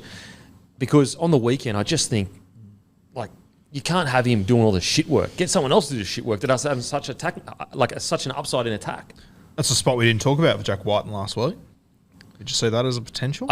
I do see it, but I don't see it for long period. I don't think he has a fitness to be in 13, but I do see it as in going in there to give Cam Murray a breathe. I personally believe that shit dog work for the dogs. It's for guys that don't have much attacking upside. That's who you want doing that shit. You don't want your guys that can be Ferraris in attack. Now, that doesn't mean there aren't going to be periods in games where Cam Murray gets through a million tackles, but you don't want him doing it week in, week out. Get someone else that just tackles their asses off to take care of that. Then he can pick and choose where he enters the barrel, and that elongates his career. And we see his attacking upside because on the weekend he was outstanding. The word Toey Kempy has been thrown about a bit this podcast, but after that or during the haka when they go and match the Aussies face to face, Nelson Asafa Solomona, one of the world's largest human beings, is just like nose to nose to Cam Murray, going like, I'm going to kill you. And Cam Murray is just staring back into his soul, going, fucking come at me, bro. Yeah, I'll end you. I wet my pants watching it. Yeah. And Cam Murray's going, I'll fold you. And what I love about that is it's the confidence in, okay, you might win the first tackle, the second tackle, maybe even the third tackle, but I'm going to be here for 80 minutes, and my effort in the 79th minute is going to be as tough as my effort in the first minute. You have to ask yourself the question, can you do that? Can you do that? And that's why Cam Murray can stand there and go, but I'm going to be here all day, baby. I'm going to be here all day. You look at like he had that, you know, the crowning moment of the game, the late try, that beautiful line he ran off Nico. But you look at his, like Cam Murray's so famous and so valued for his quick play the balls and the impact that has for years as a middle forward, and you think, you know, maybe does he lose a little bit of that on the edge or does the side he's playing for lose it? He was the last play the ball before that Lindsay Collins second try and before the Ben Hunt try. Lightning quick play the balls. He ran that beautiful overs line just before the Lindsay Collins second try. You know, it doesn't notch up as a try assist in the stat sheets, but they were his try assists, so they were brilliant. And it sort of slipped under the radar, but that tackle that I think it was Britt Nikora made on him to stop that try, 10 out of 10. What? He had no right to make that tackle. Well, only Britt Nikora is making that tackle because he's so good defensively. Yeah. Like this, we're talking about a guy, Nikora, who is known for his defence. Cam Murray just did that. It's just incredible. You know who would have been Toey seeing Cam Murray kill it on an edge during that game? Madge. Yes. The Blues. Get him out there on an edge for the Blues. I mean, look, I'm not even a Blues man. I've been championing this. Get him. Because I just believe that he can play edge. He did a job on Fafita. But also, he is way too good not to have on the field for 80 minutes. Like, you need a guy like that on the field for 80 minutes. And matter of fact, if you go back and look at the history of the New South Wales Blues over the last 5 years, any time that you guys have like lost games that you should win or whatever, he's either been injured or not available, or he's been on the bench. Most games that he's started, you guys have, or series where he's starting, you guys win. Because didn't he end up playing 13 in that game 3? Yeah, and I think we all sort of walked away from that series going, okay, maybe he should be the 13. Yeah. Isn't it crazy how quickly things mate. change again? We know like that he's one of the best forwards in the game. I still think he's so underappreciated by people. We know he's good. He's fucking unbelievable. He's unbelievable. What he does is unbelievable, like seriously unbelievable. And like, imagine being a wide running forward or edge back row or a 7 or a 6 going, oh fuck, I've got to mark Cam Murray today. Because it's not the big hit that you have to worry about. It's the frigging quick play the balls. How do you win the ruck? How do you win that tackle? You're almost guaranteed. Whereas in the middle of the field, he still gets quick play the balls because he's such a freak. But you have some protection. Like if I can just hold him up and the boys can come in and turn him over, on the edge, you got no chance. You got no chance of holding him up. He must be a hard guy to play as well. Like I looked at that game on the weekend and, you know, James Fisher-Harris is going at them 100 miles an hour. And I imagine if you're a front row looking at Fish going, this bloke's a fucking arsehole. I can get myself up for this. Yeah. Cam Murray, like you want him to date your sister. I know. I know. He's so nice. So nice. Yeah. But he's just an absolute terminator. Absolute animal, mate. Yeah, Cam Murray for me, he was man of the match. I thought he was outstanding. He ended up on an edge. Obviously played 80, scored that try. Bit of GI goanna about him with the tongue out. Didn't mind it. 15 runs, 146 metres, 50 post contact, which was one of the better of the, you know, on an edge, one of the better of, like, to get that on an edge, pretty good. Anyway, 3 tackle breaks, a line break, 22 tackles, 0 misses. Like, what a knock. You just mentioned to his face when he scored that try. And have you got a mic, Matty? Or you don't do? No, like, I just remember watching his face as South Sydney's season just fell into a heap this year. Like, he was beside himself the entire year, for the entire second half of the year. So, Mate, even just good to see him enjoying himself again. Yeah. Because, God, It's- that would have kept him awake at night. It's like Tino a couple of weeks ago. Now, obviously, Tino does enjoy himself at club, but just getting these top tier guys an opportunity to play in top tier, teams, and think about like the skill set to hit that overs line. That's not an easy line to time. No. That's not easy, and they both did it and hadn't played together. Literally, 0 games together essentially, and they just go bang. Speaking about guys enjoying themselves in good systems, what about when Benny Hunt kicked that ball up after he scored? Did that come down yet or what? Mate, seriously. Geez, he is like, again, another guy where you go, look, he signed the contract, he got paid millions. So it's hard to feel sorry for a millionaire if he is anyway, it's hard to say for a guy getting paid $1 million a year. But at the same time, you're like, geez, I wish you could do this week in, week out, brother, because he is so crafty. Geez, he's crafty. Another guy I want to talk about. And he didn't stand out crazy or whatever. Matter of fact, some people might think that he didn't have the craziest game. I love Thomas Flegler's game. I thought that when I watch a forward battle, we all love the big hits. We know Fisher Harris is tough. Everyone knows that. It's a sure thing. He's one of the toughest in the NRL. But when I watch rugby league, I get more excitement out of seeing what does the guy that gets shotted do next? Does he go hiding? Does he fall back on, oh yeah, but I'm a flat track bully. I can dominate teams that, or does he have a dig at the bigger dog in the yard and he still may come off second best? Now go back, you watch Flegler get shotted by Fisher Harris and the boys. So they're clearly aiming at him all night long. If you go back and watch Fisher Harris's, I think, next 2 runs, who's trying to hit Fisher Harris? It's Flegler. And so even though you could argue Fisher Harris won the battle, Flegler didn't take a step back, was getting bullied not bullied, they were trying to bash him all night long, and every single time he was having a dig, and it just puts him in good stead. I said it this season, that just went by. I think he is going to be something special in the Origin arena over the next 10 years, and the game on the weekend confirmed it. His stats aren't crazy, he didn't do some huge play, but when he was on the canvas and had a big dog hunting him, he said, oh, let's go, baby, let's go. Yeah, and old mate Clint Eastwood would have been sitting there at the Dolphins going, beautiful, got another one. Got another one, probably for market value. Join him maybe with Tom Gilbert next year. I'll be good as gold. I was just going to say, he's such a Wayne Bennett signing. He's the kind of player that he just knows that 80th minute when he's absolutely gassed and there's a minute to go in a grand final, he'll be a bloke flying across field to try and make a tackle because he'll just give absolutely everything. They just said, Kempy gets absolutely floored and he gets up for it. Doesn't worry him. He's good to go. It's such a Wayne Bennett signing. And the thing, people go, oh yeah, all NRL forwards do that. No, they don't. No, they don't. There's plenty of NRL forwards, and like rightly so. Look, you just got bashed, you're all rattled, whatever. Very few NRL forwards go, okay, I just got absolutely shotted, dropped the ball, I'm on my debut, come back and go, I'm going to try and shot you. And he tried to shot him. Fisher Harris, so Flegler won the contact, but then Flegler dropped to the floor. And then Fisher Harris bounced back, and then Benny Hunt took him. So Fisher Harris bounced back and lost metres, but Flegler ended up on the floor again. He just went again. That is a sign of true toughness, in my opinion. Anyone can be, and look, I'm not saying Fisher Harris isn't tough. He's the toughest in the comp, pretty much. So this isn't specifically targeted at him. But anyone can be the big dog when you get the win.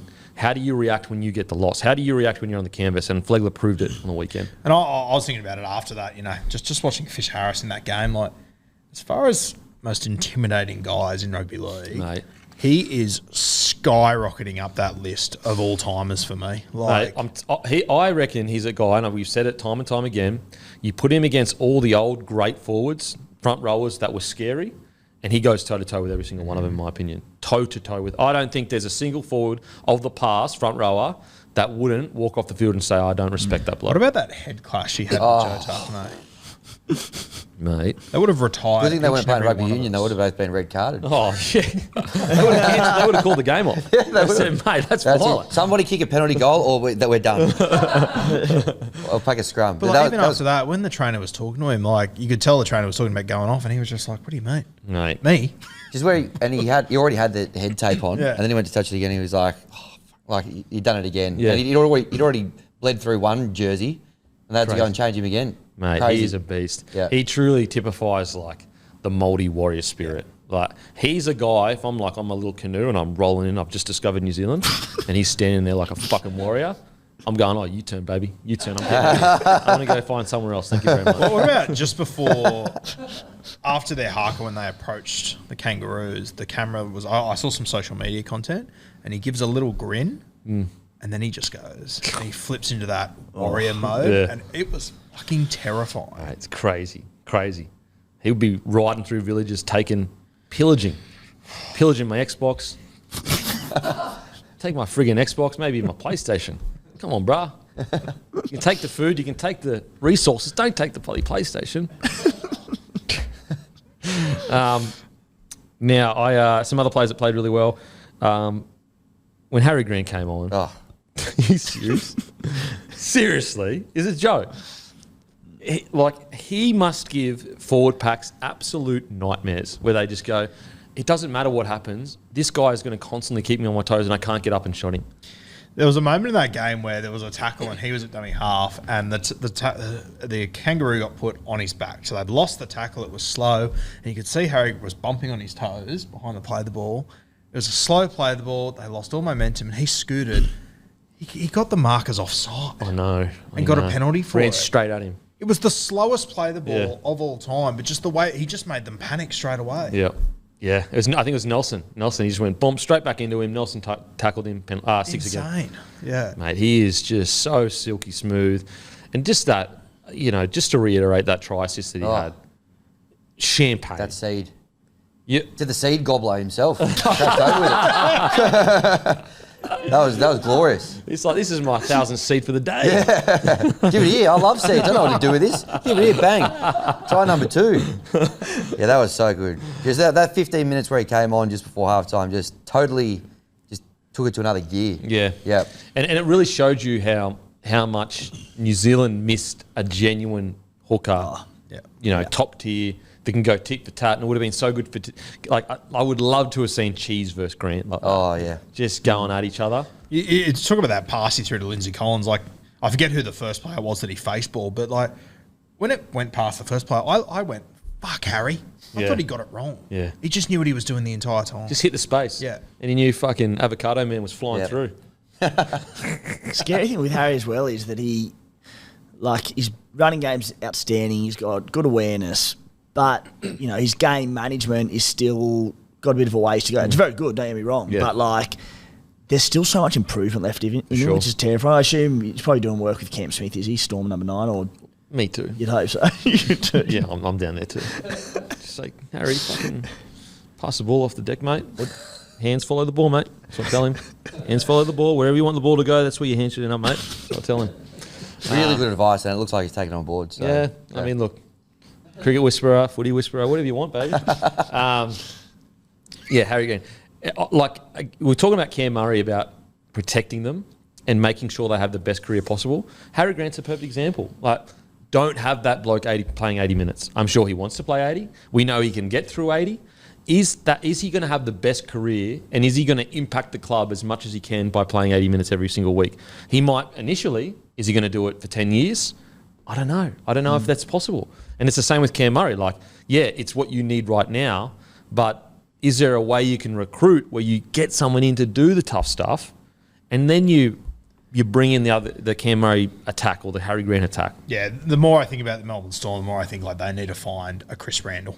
Yeah, just to tackle their arse off. Yeah, play the first 25. Mitch Kenny. Yeah. Mitch Kenny is the perfect. If you could just clone Kenny and bring him down to any club that has a guy like Harry Grant in it, he's a perfect guy. Yeah. Tackles his ass off, good service, comes off the field, can put him in the forwards if you need to. Havili, Aaron Clark, one of these guys would be perfect for Melbourne. That 13/9 can cover both as the middle forward, so it's perfect, isn't it? Yeah, and just has good quality service, not really works on his service, so it's in the front, whoever needs the ball's getting it. Then you just bring Harry Grant on, he just changes the game, because it's almost criminal that he still does it when he plays 80, but it's just not that tippity top kind of stuff. But yeah, his ball playing was outstanding. Because if I'm playing the Melbourne Storm, I would pick and choose when I use my best middle forwards based on when they're going to use Harry Grant, without a fucking doubt. That's a good point. Got to talk about our man Lindsay Collins. 2 tries. He's a try scoring machine. I knew he was an Origin level forward early years. Did I know he would turn into this kind of front rower? Absolutely not. Absolutely not. He is like, it's almost, when you compare like physical attributes to some of the other front rowers in the game, it's almost like you go, well, Lindsay Collins isn't at that physical attributes. But for what he lacks, and look, he's still a specimen. He's like 6 foot, whatever, gets through a amount of work. But for what he may lack in the 1% of between him and Payne Haas or whatever, he makes up with his mental toughness and his decision making. It is, how many games have we seen this year now where he is supporting through the middle, or he's in a position he shouldn't be anywhere near, but he's mentally tough, he's fit, and he fucking loves it. That first try he scored where Hamiso offloaded back to him, you watch when the ball's in the air, he's standing in front of the sticks. He scores the ball on the left-hand side of the left tram line. Pure ticker. That's all it is. It's not having a crack at him, but you watch him on that play where he's tracking, he tracks past Cam Munster. So even in that moment, he had more awareness than Cam Munster. Yeah. And the edge back rower as well. You know, Insane. Insane. There's so many other players that could have been there before him, but it's Lindsay Collins that lands it. When's the last time you see a front rower backing up on that side of the field, that far across? Like, I really do my best to not like any Queensland rugby league players, but he makes it tough. Like, he just seems like a legend. He's got the best attitude. Oh, he's special. And on top of that, with that Queensland stuff, like, I was so fucking sick of hearing Billy Slater say all this shit throughout the year, but he just represents everything that Billy always says, and it's always on the money. This crap that Queensland throw, but he's a Queensland player, he gets Origin, he gets rep football, that sort of stuff. But he's just the bloke who typifies it, isn't he? And everything Billy said about him leading in and throughout the series, it just gets vindicated every week with that bloke. Well, think about like a sliding doors moment, because let's say Lindsay Collins didn't get selected, I think it was 2020 in the Origin side. No one would have really batted an eyelid. You know, they would have just gone, okay, whatever. Like, it wouldn't have been a huge deal. Could have gone back to first grade and done his thing, because he's not a guy that, if you're a casual viewer of the game, sometimes you don't really notice what Lindsay Collins does. And so it's such a sliding doors moment. That confidence that he would have gotten from 2020 to turn him into the player he is today, it could have gone the complete opposite. He could have just been a battler. And it's, it'll sound stupid now and people will disagree in hindsight, but mate, if he didn't get picked in your Origin side for 2023, this year, no one would have given a shit. No one would have said said shit. Yeah, absolutely. And Billy Slater was one of the first players he spoke about. He said, mate, if you watch the tape for the Roosters, things aren't going well, but you watch Lindsay Collins, he's playing good footy, really good footy. It's just, it's crazy how sometimes you just need that little opportunity. And look, I just cannot believe the forward he's turned into. Like, in a Roosters forward pack that's stacked of these stars, Lindsay Collins wins their player of the year. Like, think about the squad the Roosters had this year, the names on paper. Lindsay Collins won their player of the year. That should tell you something. Like, the names on paper of that club are unbelievable. Lindsay Collins wins player of the year. Fun fact about him, he's the grandson of the great Lionel Williamson, former Kangaroo and Queensland rep. No way. Yes, a winger back in the 60s and 70s. And this is if Wikipedia used to be believed, which then Wikipedia comes out with his bang on the money. So I wouldn't question it too much. But yeah, there you go. Australian and Queensland royalty in his blood. Mate, in his blood, baby. In his blood. Who else stood out for you, boys? Paddy Carrigan, I thought was... Yeah, he was good. Like, he's relentless, isn't he? Yeah. And it's like, it's not one play. It's just this avalanche. It's this snowball effect. He doesn't come on and blow the game apart, but it's his 5th or 6th hit up where you can kind of see the defense going, bruh, just stop. Just give us a sec. He just compounds. Yeah, it's like compounding interest. Like, he just compounds his game. And then before you know it, you look at his meters, you're like, Paddy Carrigan's made 100 meters in like 20 minutes. And he's relentless, like, constantly. In his intelligence to like know which player to run at as well. It's almost second to none in forward pack. I thought Paddy was outstanding. Mate, I thought as well, it's been a while since we've seen him play footy and there's obviously been controversy and whatever, but fuck, Val Holmes reminded us how much of a good player he is. Fuck, he was good. His goal kicking as well. I love watching him goal kick. I think he's my favourite to watch goal kick. Mate, some of the line breaks he made, like all the controversy. I'm of the belief of like, he served his sentence, so it's like, what's more to say? Like, what are you fucking? I would have picked him. Are you a judge? Like, what are you fucking handing out penalties now? Like, he served his fucking punishment. Yeah. And also, all the social media stuff, he's going to have to deal with the rest of his life with people putting shit on him. And also, it was a joke. He made that clear. It was a joke. Made it a really clear joke for the boys. No, but he served his punishment. I thought he was outstanding. And what I loved about his performance, it showed you that it did hurt him that he'd put himself in this position. And instead of talking and carrying on or whatever, he just came out and showed by his actions how much the jersey means to him and how much it means to him to play for his country. There's a few guys in this Kangaroos side that I'm so interested to watch them next year that, you quite often see guys come back from these extended, Kangaroos camps and they come back new players. Staggs is one of them. With Herbie leaving for you guys, I think you need Staggs to go to a new level. Flegler's obviously one, going to the Dolphins in that forward pack. And the other one, mate, coming off the bench, Nico Hines. Sharkies just need him just to go to that next level. And I really do hope this experience is what pushes him up there because fuck, he looks classy. Mate, he looked so slick when he got out there. Just the confidence and also the pace at which he played at. Getting quick play the balls and having defences on their back foot, making the right decisions. I mean, he came on, he basically had a hand in two of the tries. So if he doesn't have his hand in those two tries, what you're looking at 24-18. That's an impact. That's a big impact. Huge. Yeah, a bloke I was pretty critical of over the back end of the season, particularly through the finals, Cam Munster, 74 points, I think, in 2 internationals. Obviously, Mad Dog at number 6. Just something's been off with him basically since Origin, I think. And again, I know stats aren't everything and his insides that are getting wins in saying that Melbourne blown out of the finals in 2 games. But I think from memory in finals, he had something like 1 try assist in 3 games, which was off a slightly shanked crossfield kick. That was in that Roosters famous win. But he had no tries, no line breaks, no line assists. In these 74 points in 2 games, he's had 1 try assist, which was against Samoa. No tries, no line breaks. He had 2 line assists against Samoa. On the weekend, he had nothing. Just looks a bit of a shadow of himself. When I say a shadow of himself, since Origin, himself is could be the best player in the world. Yeah. He's been off for me for some time now, still missing tackles and, again, nothing too massive and they're winning games. But, yeah, just something doesn't look right with him to me. Yeah. I do think that their attack did look a bit slicker when Hines was on. But Hines and Munster are very, very different players. But, yeah, it has been a bit of a quiet year for Munster. There's no denying that. I think it might just be a case of, he had this block of years where he was just taking the absolute piss and it's just a quiet year. He looks like a bloke who just needs a bit of a spell to I think coming so. off the back of the World Cup and we know he's seemingly always playing injured with something or another, so just needs a spell, get his body You got to right. remember as well, he had his Origin debut 2017. That's a long stint of rep footy. A long stint of essentially rep footy. Yeah. So probably just needs a bit of a rest, I reckon. I And think so. down at Melbourne as well, notoriously tough trainers. Yeah. So, yeah, I think he probably needs I think as long as he's being quiet, we just leave him alone. Yeah.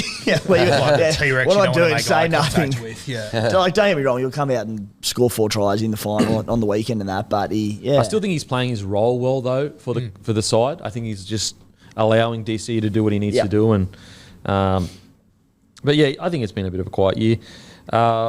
Anyone else stand out for you boys? Most of those names covered off there for the Kangaroos. Yeah. pretty sorted.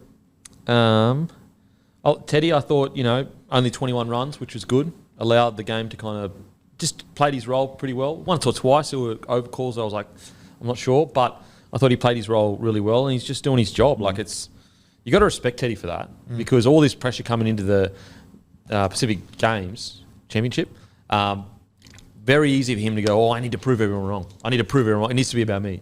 But he's just gone, no, step back, do my job, get through it. This was a nice little touch to Al Holmes for that Wasn't first it? try. Yeah. I didn't realise he sort of had that sort of deft touch in him. Yeah. Dylan Edwards, really interesting. I think he'll keep his spot, but just that drop ball, I was like, what then? It's the second week in a row. I was like, what the hell? As someone who's been there before and dropped a sitter on TV, I thought of that moment. Just go, don't worry about it, mate. Don't let it get you down. Get back out there next week, and you can turn it around. Yeah, it's weird because it's like he catches them all the time. I was sitting with a mate and I said, geez, that's weird. And he goes, maybe he's a bit tired. And I was like, would make sense. That would after make the sense. last 4 years. Yeah, absolutely. I think he keeps his spot though. I think in attack he's running is really crucial. I think Val keeps his spot. Boys, front row. Who do you keep? Oh, you got to start the two big So boys. you got, we all agree Tino Yeah, they're has coming start. back. Yep. Okay, so your bench, you've obviously got Harry Grant. Obviously got Paddy Carrigan. Yes. Yeah. Yeah. So what? Who drops out then? I think Lindsay's got to stay. Yeah, Lindsay's gotta Lindsay has stay? to stay. I'd probably go Lindsay and maybe Flegler. So Cotter drops out. Or Nico. Oh, yeah, Well, sorry. Cotter and Nico would. I wouldn't have Nico in my team next week. So Nico's out? Yeah, Nico's out. I would have Liam Martin on the edge, so maybe Cotter comes. Yeah, fuck, I don't know. I'd be happy to keep Nico or a utility just because looking at that team, it's a big set of boys. They've got Cam Murray who could shift to centre, but they've got Benny Hunt at 9. He can cover the halves. Cam Murray can cover centre. I still like an outside back utility. I do. Yeah, Especially when you've got big minute forwards like Cotter, Cam Murray, Payne, Haas, Tina. They can all play huge minutes, so I think they can afford to carry a utility back. You bringing Liam Martin back into the side? Absolutely. So then you, Flegler and Collins gone. So I would start Cam Murray and Lee Martin on the edges. Cotter. Then you have Grant, Carrigan, Yep. Hines. Who's your last one on the bench? So we're probably between Collins and Cotter Yeah. or Jake Trebojevic or Tom Flegler. Probably Collins on what he's done this year. I'd be going 3 forwards. Yeah, I'll be going Very 3 forwards. Because I just think you've got too many players that can slot into that outside back if they need. Like Murray, I reckon, could play outside back, Yeah. as in centre through into the middle.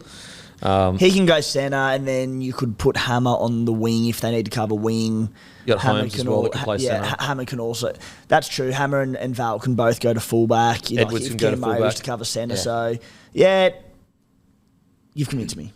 I've turned. You know what I love too heading into next week? Like, common sense says Haas and Tino come back in, they're going to flog them. Yeah, Mal I just think that Fish and Leota are going to go, fucking let's go. Yeah, yeah. It'll take them to another level, I reckon. So my bench would be Grant, Carrigan, Collins.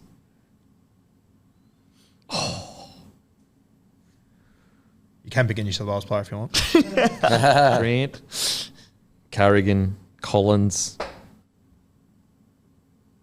I'm trying to think of the last one because you got Cotter, Flegler, Or Trebojevic. if you want to. Yeah. Grant, Carrigan, Collins. I would go Cotter because of his versatility. I'd go Cotter because yeah. I love Jake Trebojevic, and his impact at rep level, has proved me wrong probably when we were critical about him getting selected in Origin again. But with the amount of explosive and big minute forwards we've got, I don't think you need him there, do you? Yeah, I don't think great defender, gets through his work. I just think the pace with what you've got now, it's just Yeah. And if you did pick Gerbo, he would do a job For for sure you. he'd do a job. Absolutely. But I just think it is such a strong 17 Like, that you don't get it. You've got a final, and you've got Tino, Payne Haas, Pat Carrigan. These blokes who can all play 65 to 80 in the middle and be just as effective from minute 1 to minute And you got 65, Cotter as 70. well. Yeah, so I just don't think you need him. yeah. What would your bench be? I would have Grant. Hines is going to miss out for me, so I'm going to have Collins, Carrigan, and I think Cotter goes back there as well with the versatility. But my only question is, can you have Collins and Haas in the same team? Haas avocados. Can you trust them together? Just something to think about. Something for Mal to think about there. Oh, get some third party deals, Huss. I mean, it writes itself, doesn't it? Yeah, absolutely. That's great. One to watch out for anyway. Looking forward to seeing how that unfolds. Okay, on to New Zealand. On to the Kiwis.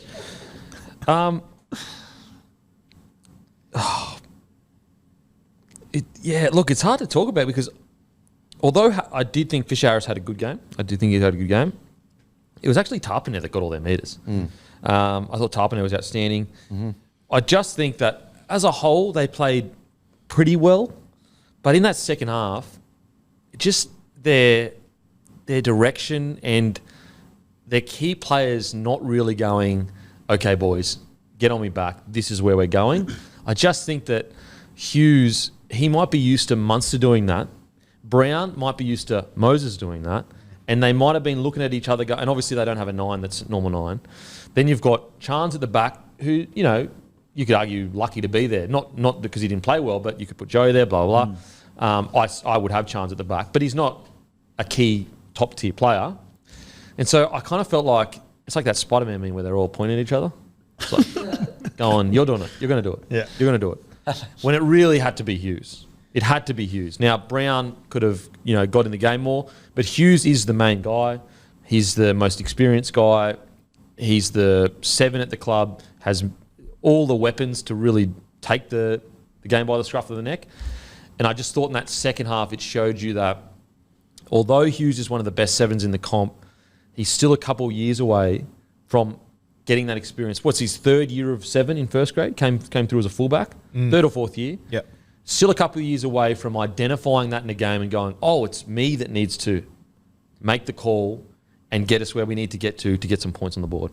Yeah, which, you know, I agree with everything you just said, Kevin, which makes it even more impressive that, to me, they lacked a lot of direction the entire game. When we got to the 77th minute, they were down by 6, 8, something like that. Like, they were well and truly in this contest. And, I mean, if you do have a look at the tries they scored, first one was off a kick, second one was off a kick, third one was New Brown scooting from dummy half. By the way, if you're ever looking for value, New Brown to scoot. Thank you. Loves a scoot. But that hooker spot, it's funny, you talk about, like, they feel like they lack direction. It'd be great to have a halfback that just grabs it. And, you know, that guy's probably Kieran Foran. But you can't play him at halfback in this side. Or SJ, yeah. But, like, it's funny that you've got Foz in the side, but he has to band-aid another problem you've got when he probably is the answer there. Yeah, yeah. And just some of their attacking plays, I thought in the first half they were really good. Hughes was going super deep in the line. So I don't know whether Mal Meninga in halftime has identified that and gone, boys, we need to do this, this and this. But just in that second half, it just didn't look like they were as slick as... Like, what Australia did really well was getting quick play of the balls and then immediately identifying where the holes are. And I just watched the Kiwis and I was like, they just didn't seem as snappy on identifying when they got a quick play of the ball and then going, you know, this is where we need to go. And that, look, again, Brown, relatively inexperienced. Hughes, 4 years in as a 7. Now, that's not excusing it. They definitely need to be better. But they also weren't terrible as well. I thought they were actually quite... I give them all solid game. Like, I don't think anyone played poorly for Kiwis, but it's just that extra... that tiny next level that I think Australia had in key positions and decided to stand up. Like, for example, Hines comes on the field, immediately goes, boys, get on me back.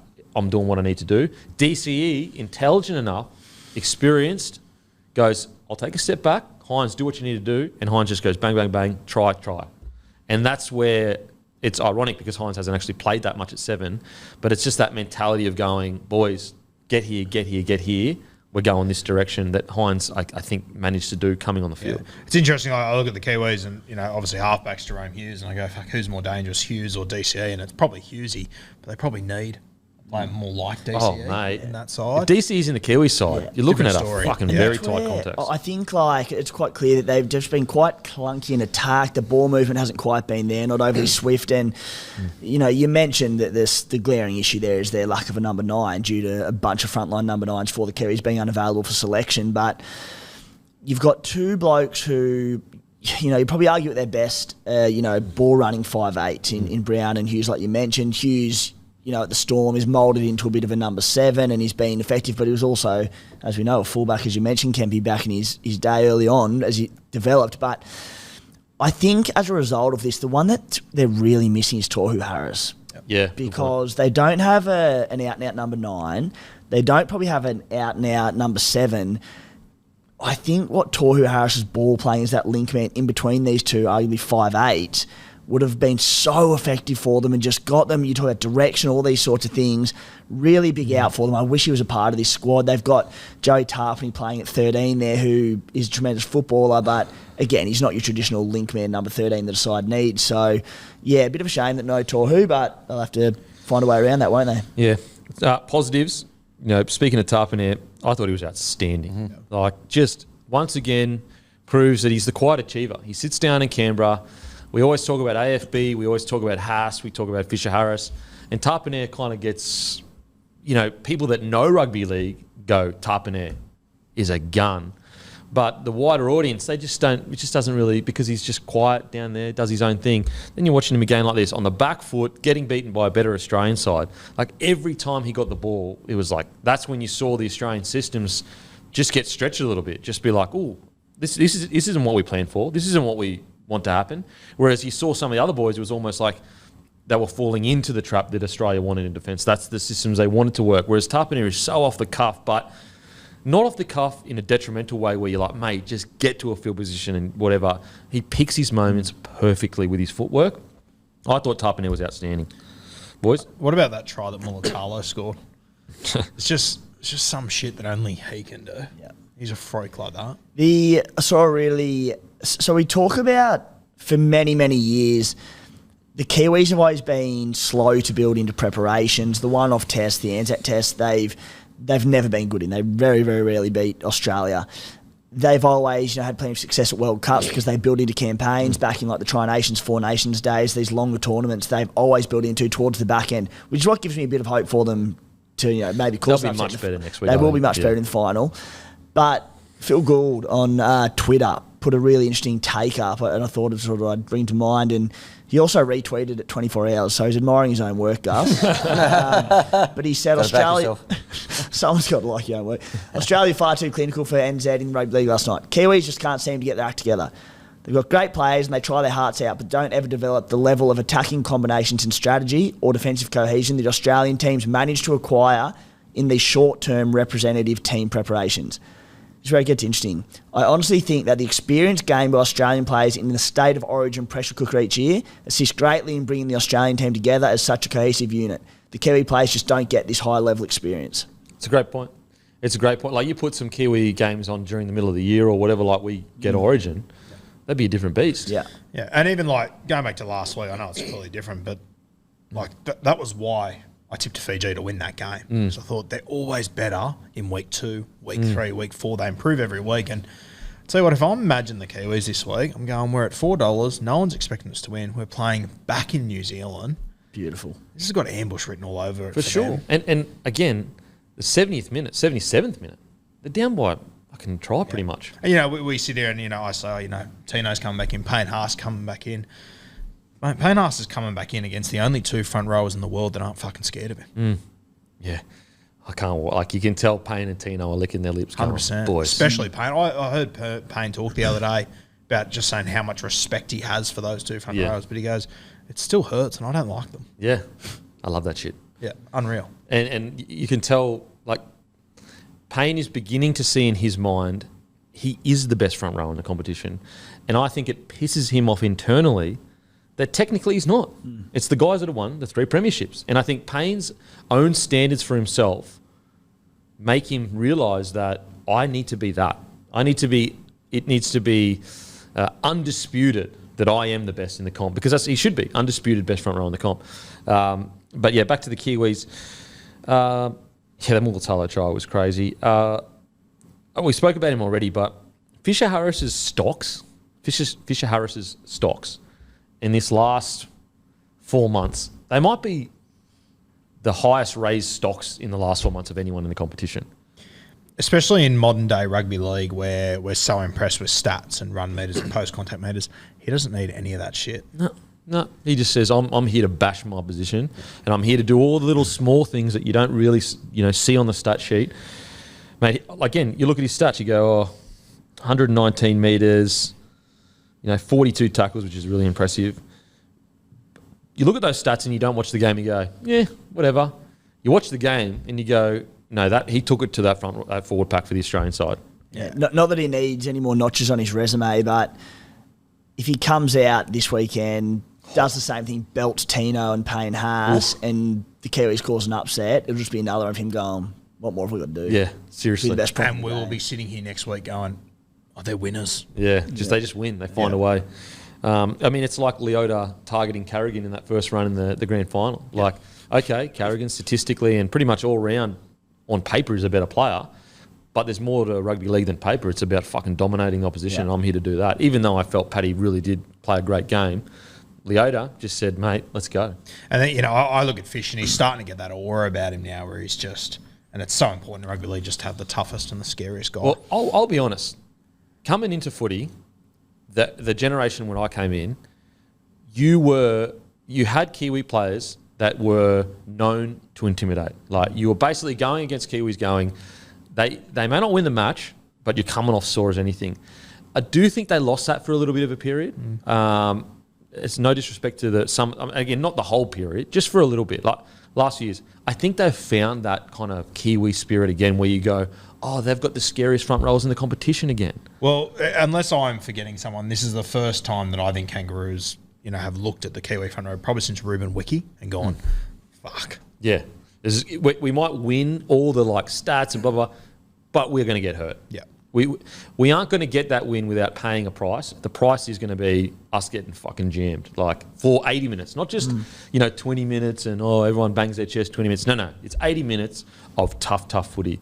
And I think Fisher Harris is leading that charge of bringing that next generation through of going, we are feared. Yeah, and I think the way that I look at Fish now is that he's just got this aura about him, and he kind of reminds me a little bit. His career's very different, but he reminds me of what Brad Thorne used to be. It always used to be about Webke, 7 with these guys, but you always knew Brad Thorne. He might not have the stats to back it up and all that sort of stuff, but he's a guy you don't fuck with. Yeah, it's like Ruben Wiki. Yes, Ruben Wiki's exactly the same. You just don't fuck with him. Yeah. And every Australian forward sitting there going, fuck, this sucks. And look, they've had plenty of great front rowers on the way. This is not to say they haven't had great front rowers. It's just that we associate the front rowers for the Kiwis as the pinnacle of fear and aggression, and I think Fisher Harris has that. So it's going to be mad too, just watching over the next few years. I reckon that Fish, especially when it comes to New Zealand, they're going to take this Leo Thompson under their wing. Yeah. He's going to be a motherfucker. Yeah, You're a huge Leo Thompson, man. Huge. He's way bigger than I thought he was. He's bigger. Yeah, there was a period there I was like, is he even big enough for a front rower? But then I saw him and I was like, is he not in person, but just in this Kiwi jersey, fuck, he's actually massive. Yeah. Massive. So it's great that they've got Fisher Harris and Leota in that front row because that's locked down, combinations are set, and then to have a guy like Tarpane, who just goes about his business. And this forward pack, the positive is you've got, I think Fisher Harris might be 27, 28, Leota 20, 28, 29 maybe. Tarpane, similar situation, I think he's about 28, 29. So there's still quite a few years. Papali'i, Nikota, this forward pack can play together for at least another 2 or 3 years. At least 2 or 3 years. If they were all fit in this Kiwi side, and in particular the 9 position, do you start Brandon Smith and do you have JMK on the bench, or do you? I start JMK and I bring Smith on for impact, I reckon. Yeah, okay. What would you do? Yeah, I'd start JMK. I love Cheese and impact coming off the bench. Yeah, okay. Yeah. The only thing is JMK is a silky kind of hooker, so it's do you want him on for when there's a bit of tired? You could really go each way, couldn't you? Because you could start for the tough stuff. Start Cheese, do the hard stuff early, and then the craft of JMK comes in, and then Cheese slots into that sort of 13 role. That's what I would do. You add, it's a great team they've got now, but you add Cheese in, you add Tohu Harris, let's say Tohu Harris started at 13, which should probably push Joe Tarpany to the bench. Cheese and JMK in there. Oh God, it's a different Tarpany coming off the bench. Fuck. Yeah. That's tough. No 4 in it all there? Wouldn't have any room. Not if JMK and Cheese were fit. No, I don't think so. They are missing. Look, I think both teams are missing. So who else is the? Well, imagine if you had to fit SJ in there too. I was going to say, you look at coming in, you go, no, 3 of them there, 2 into 3, doesn't go.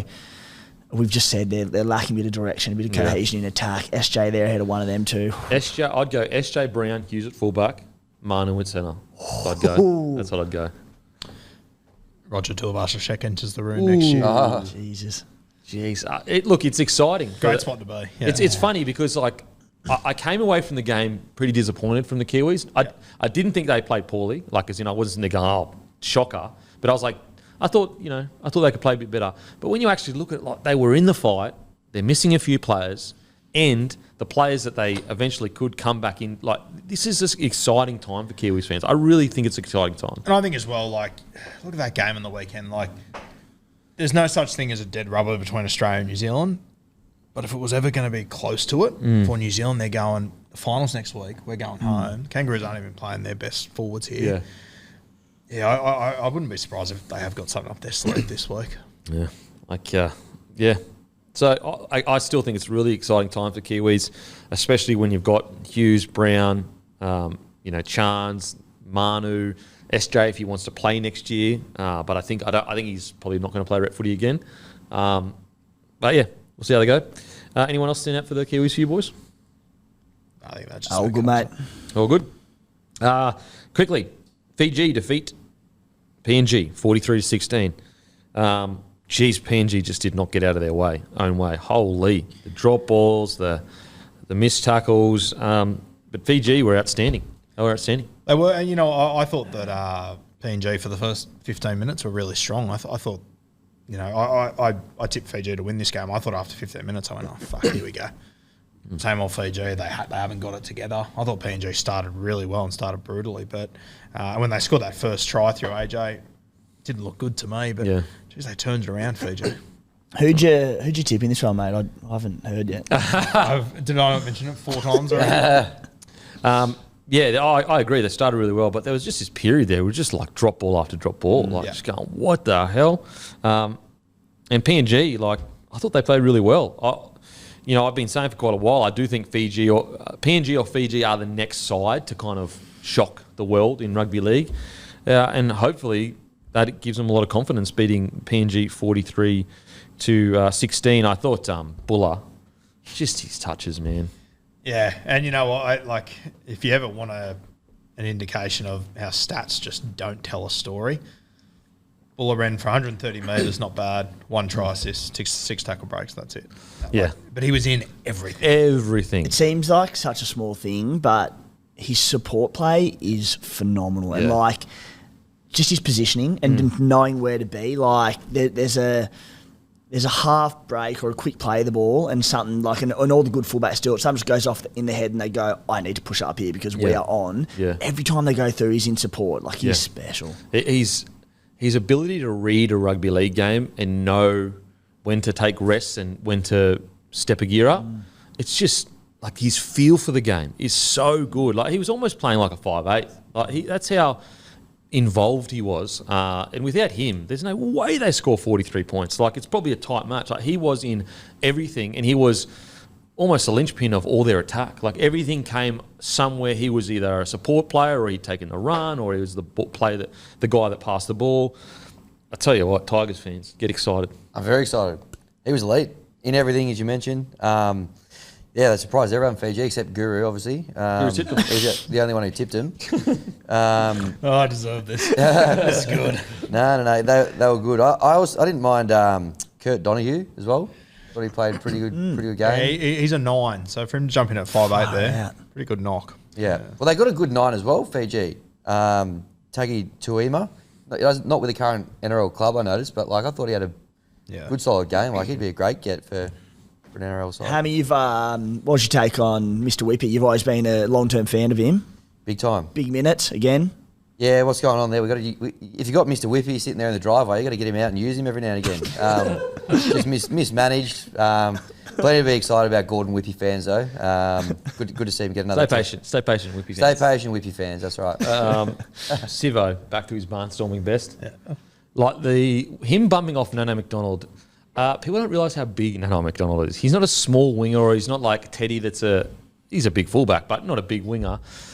Nano McDonald's a massive winger. He's a monster. A monster. And Sivo just went, bruh, let's see he comes off best here. He even shoulder charged him and he was like, yep, sweet. That Sivo for me, I want to see it week in, week out. Yeah. Just week in, week out, baby. Bring that Sivo. Although his milking of that tackle was so bad. But he got the penalty. But his try and running for 200 metres, 6 tackle breaks, a line break. I thought Sivo was outstanding. Yeah, mate. The other one that I thought was really good, who, he cops a lot of shit from people, and say what you will, but Brandon Wakeham has been the halfback. He was great. He made 26 tackles and missed none. He is a small halfback going up against PNG. Mate, there's standards in NRL. There's certain guys that are good, certain guys are average, certain guys are fringe players. He doesn't sign himself, man. He doesn't select himself in sides. So all these people try to put shit on a guy like Brendan Wakeham. It's like, wait, bruh, what are you doing? Now that's not to say you can't have an opinion on someone. That having an opinion is totally different to putting shit on a bloke that's probably on minimum.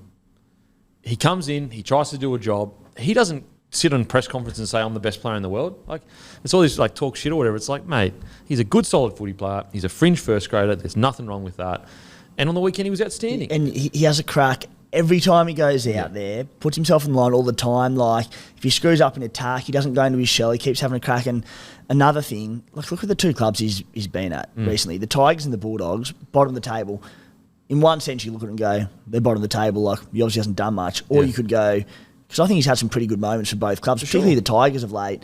Imagine if he was the reserve halfback at a Melbourne Storm or the Penrith Panthers. Yeah. Go in there and probably be a superstar. Well, Like, if he left the Tigers this year and signed with the Panthers as their next halfback, We'd all be sitting there going, Tigers are re-signing him in 2 years' time. Yeah. So like this is, we get it. At the moment, he's a fringe player.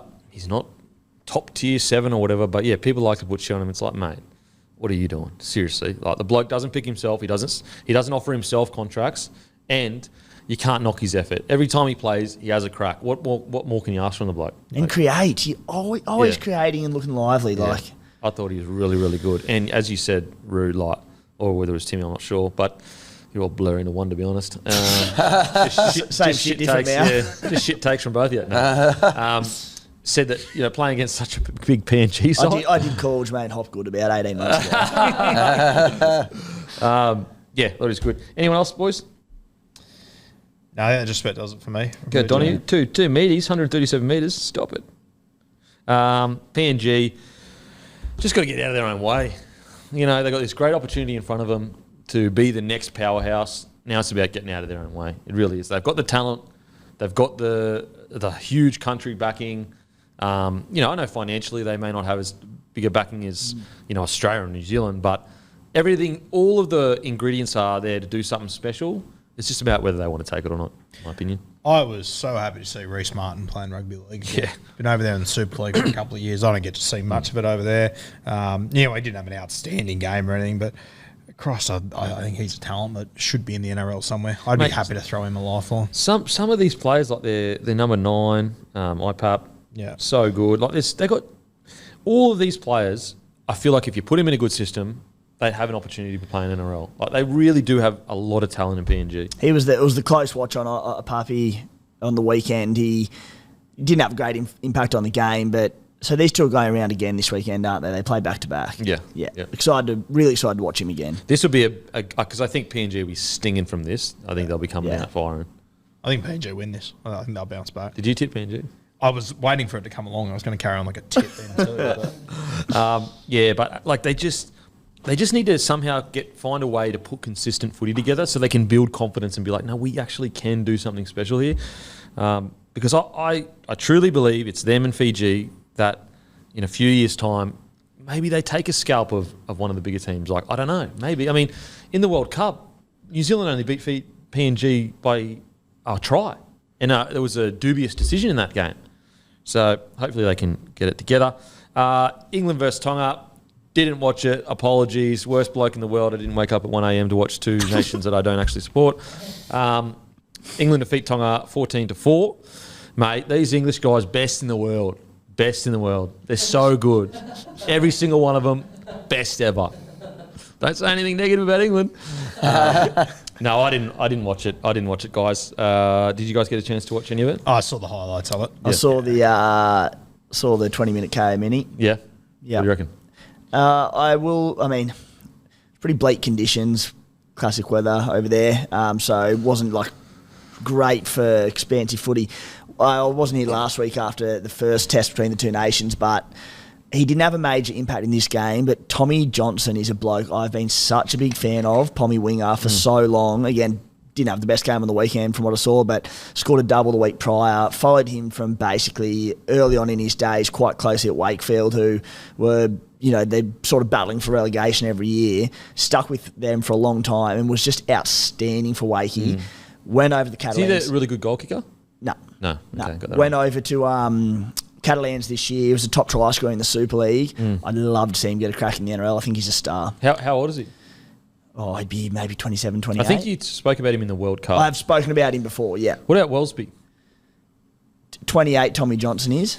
Also born in Germany. There you go. Yeah, Wellesby's an interesting one. 22? 22 years of age. Captain the Captain nation? of this side, yeah. So Yeah. So fullback 5'8". Yeah, I think he can play a bit of halfback too, but Yeah. I've seen him fullback 5'8". NRL, he'd be probably a fullback. I think so, yeah. And there was, apparently there was a number of NRL people over there watching him, watching keeping him? an eye on him. Yeah, okay. I mean, look, if you're captain your country at 22 years old with a team that has other experienced players in it, Well, John Bateman and Elliot Whitehead are in that side. be interesting to see. I mean, look, it depends what he wants to do. Maybe he's happy there, getting good coin, playing a bit of footy or whatever. But Surely you could be a George Williams 2.0 for the Raiders. Seriously.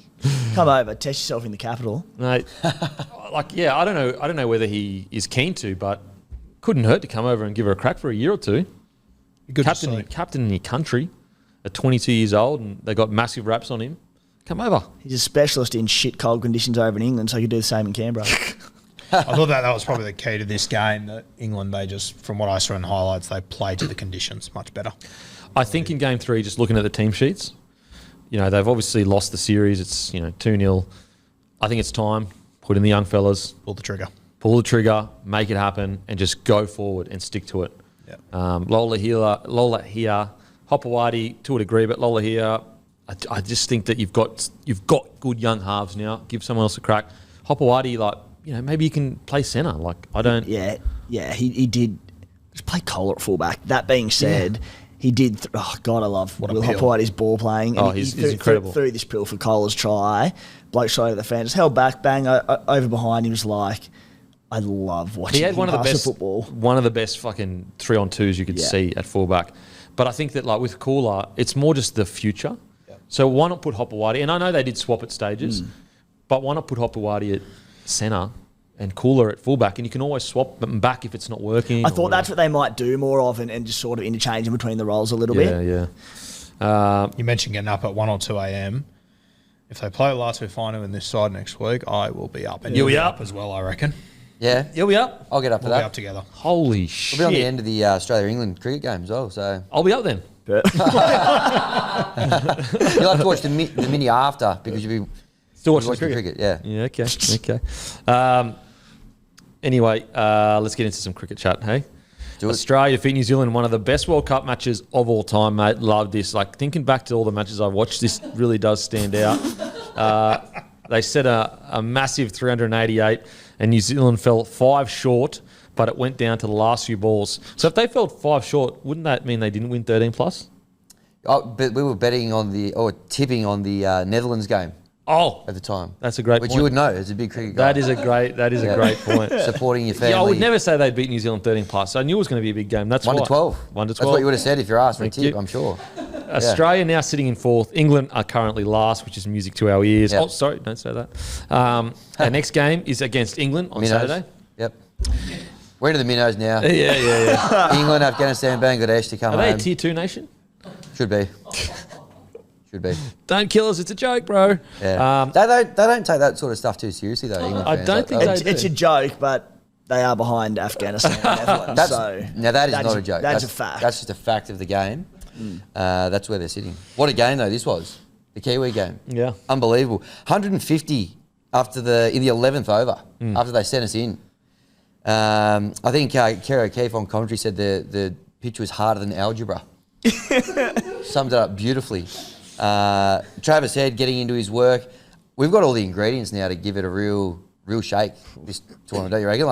I felt like having Marnus and Smithy was going to just make the batting a little bit too slow to win a World Cup. He's kept his spot, as you knew. I thought so too, mate. Yeah. That's one that every now and again you and I, big cricket nuffies, will disagree on one, and that's fine. Yeah. But I agree with you on that one. Yeah. Too slow through the Through the middle. middle there. They whacked him up at the top, and away we go. Yeah. Beautiful. A bit of handy bowling at him as well, but...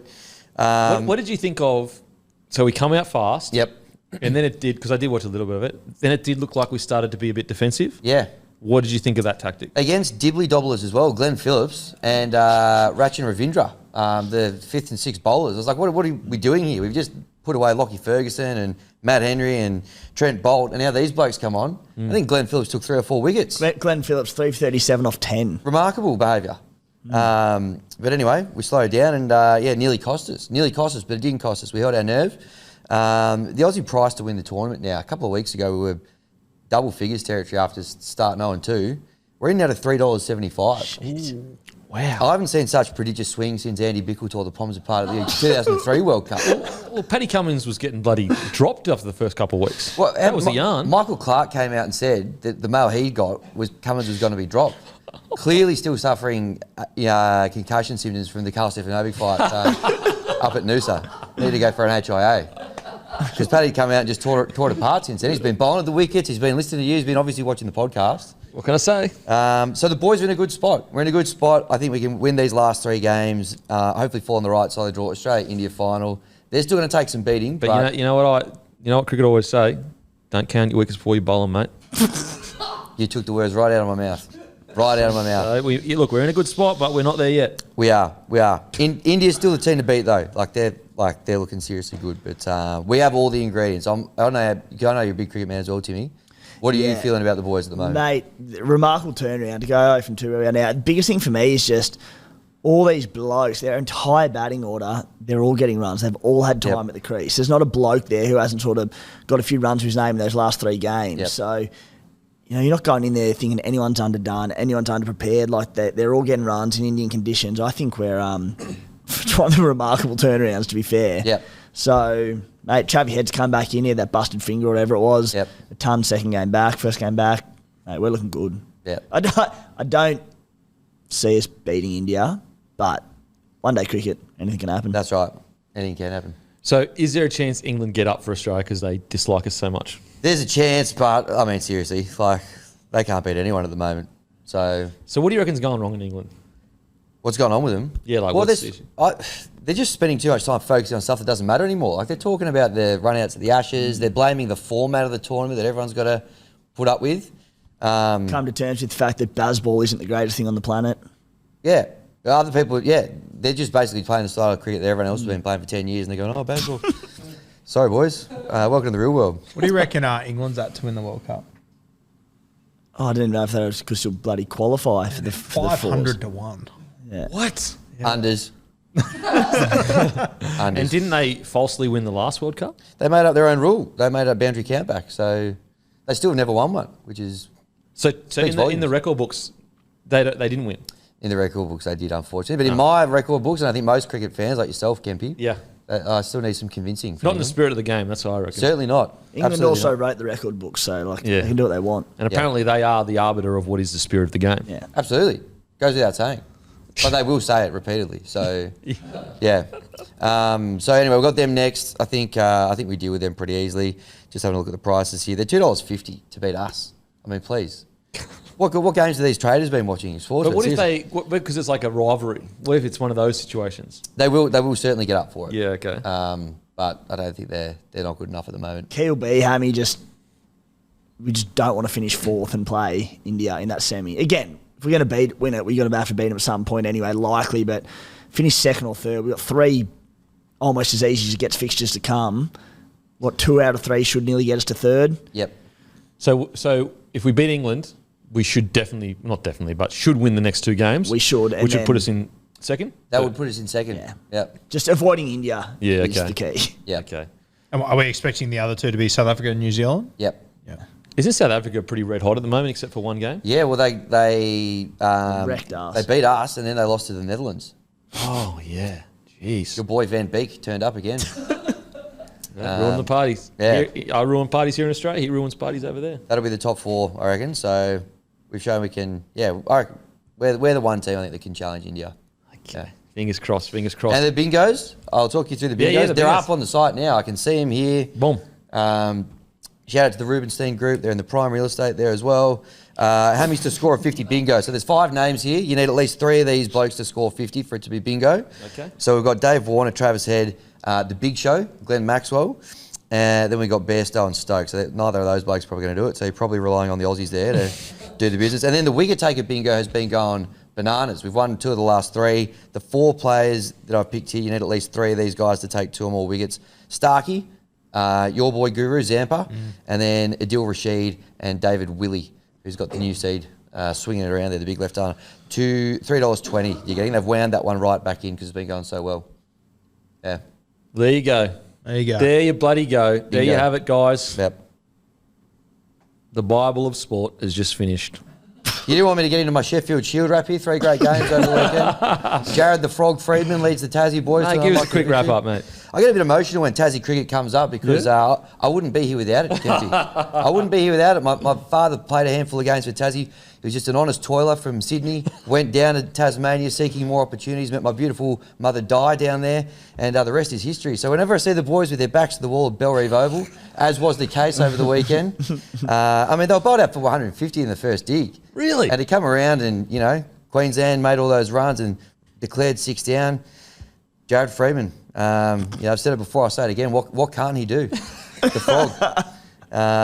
Really, and apologies, I do get a bit emotional when I talk about Tassie, but there was not a dry eye in the house yesterday at Goodman HQ. So well done to the boys. And New South Wales lost their 15th Shield game in a row. They just don't. Holy. New South Wales just don't get Shield cricket. It's as simple as that. I get Shields in general. Exactly. Oh, what? All right, see you next week. I wasn't even speaking about league. I was speaking about other sports, but you just assumed that. Anyway, Hammy, what are your thoughts on Michael Nisa opening the batting for Australia come the Test summer? I think that's a little bit over the top too. Mate, Bloke is in unreal form. I could actually see him. He's probably the most informal rounder in world cricket at the moment, Michael Nisa.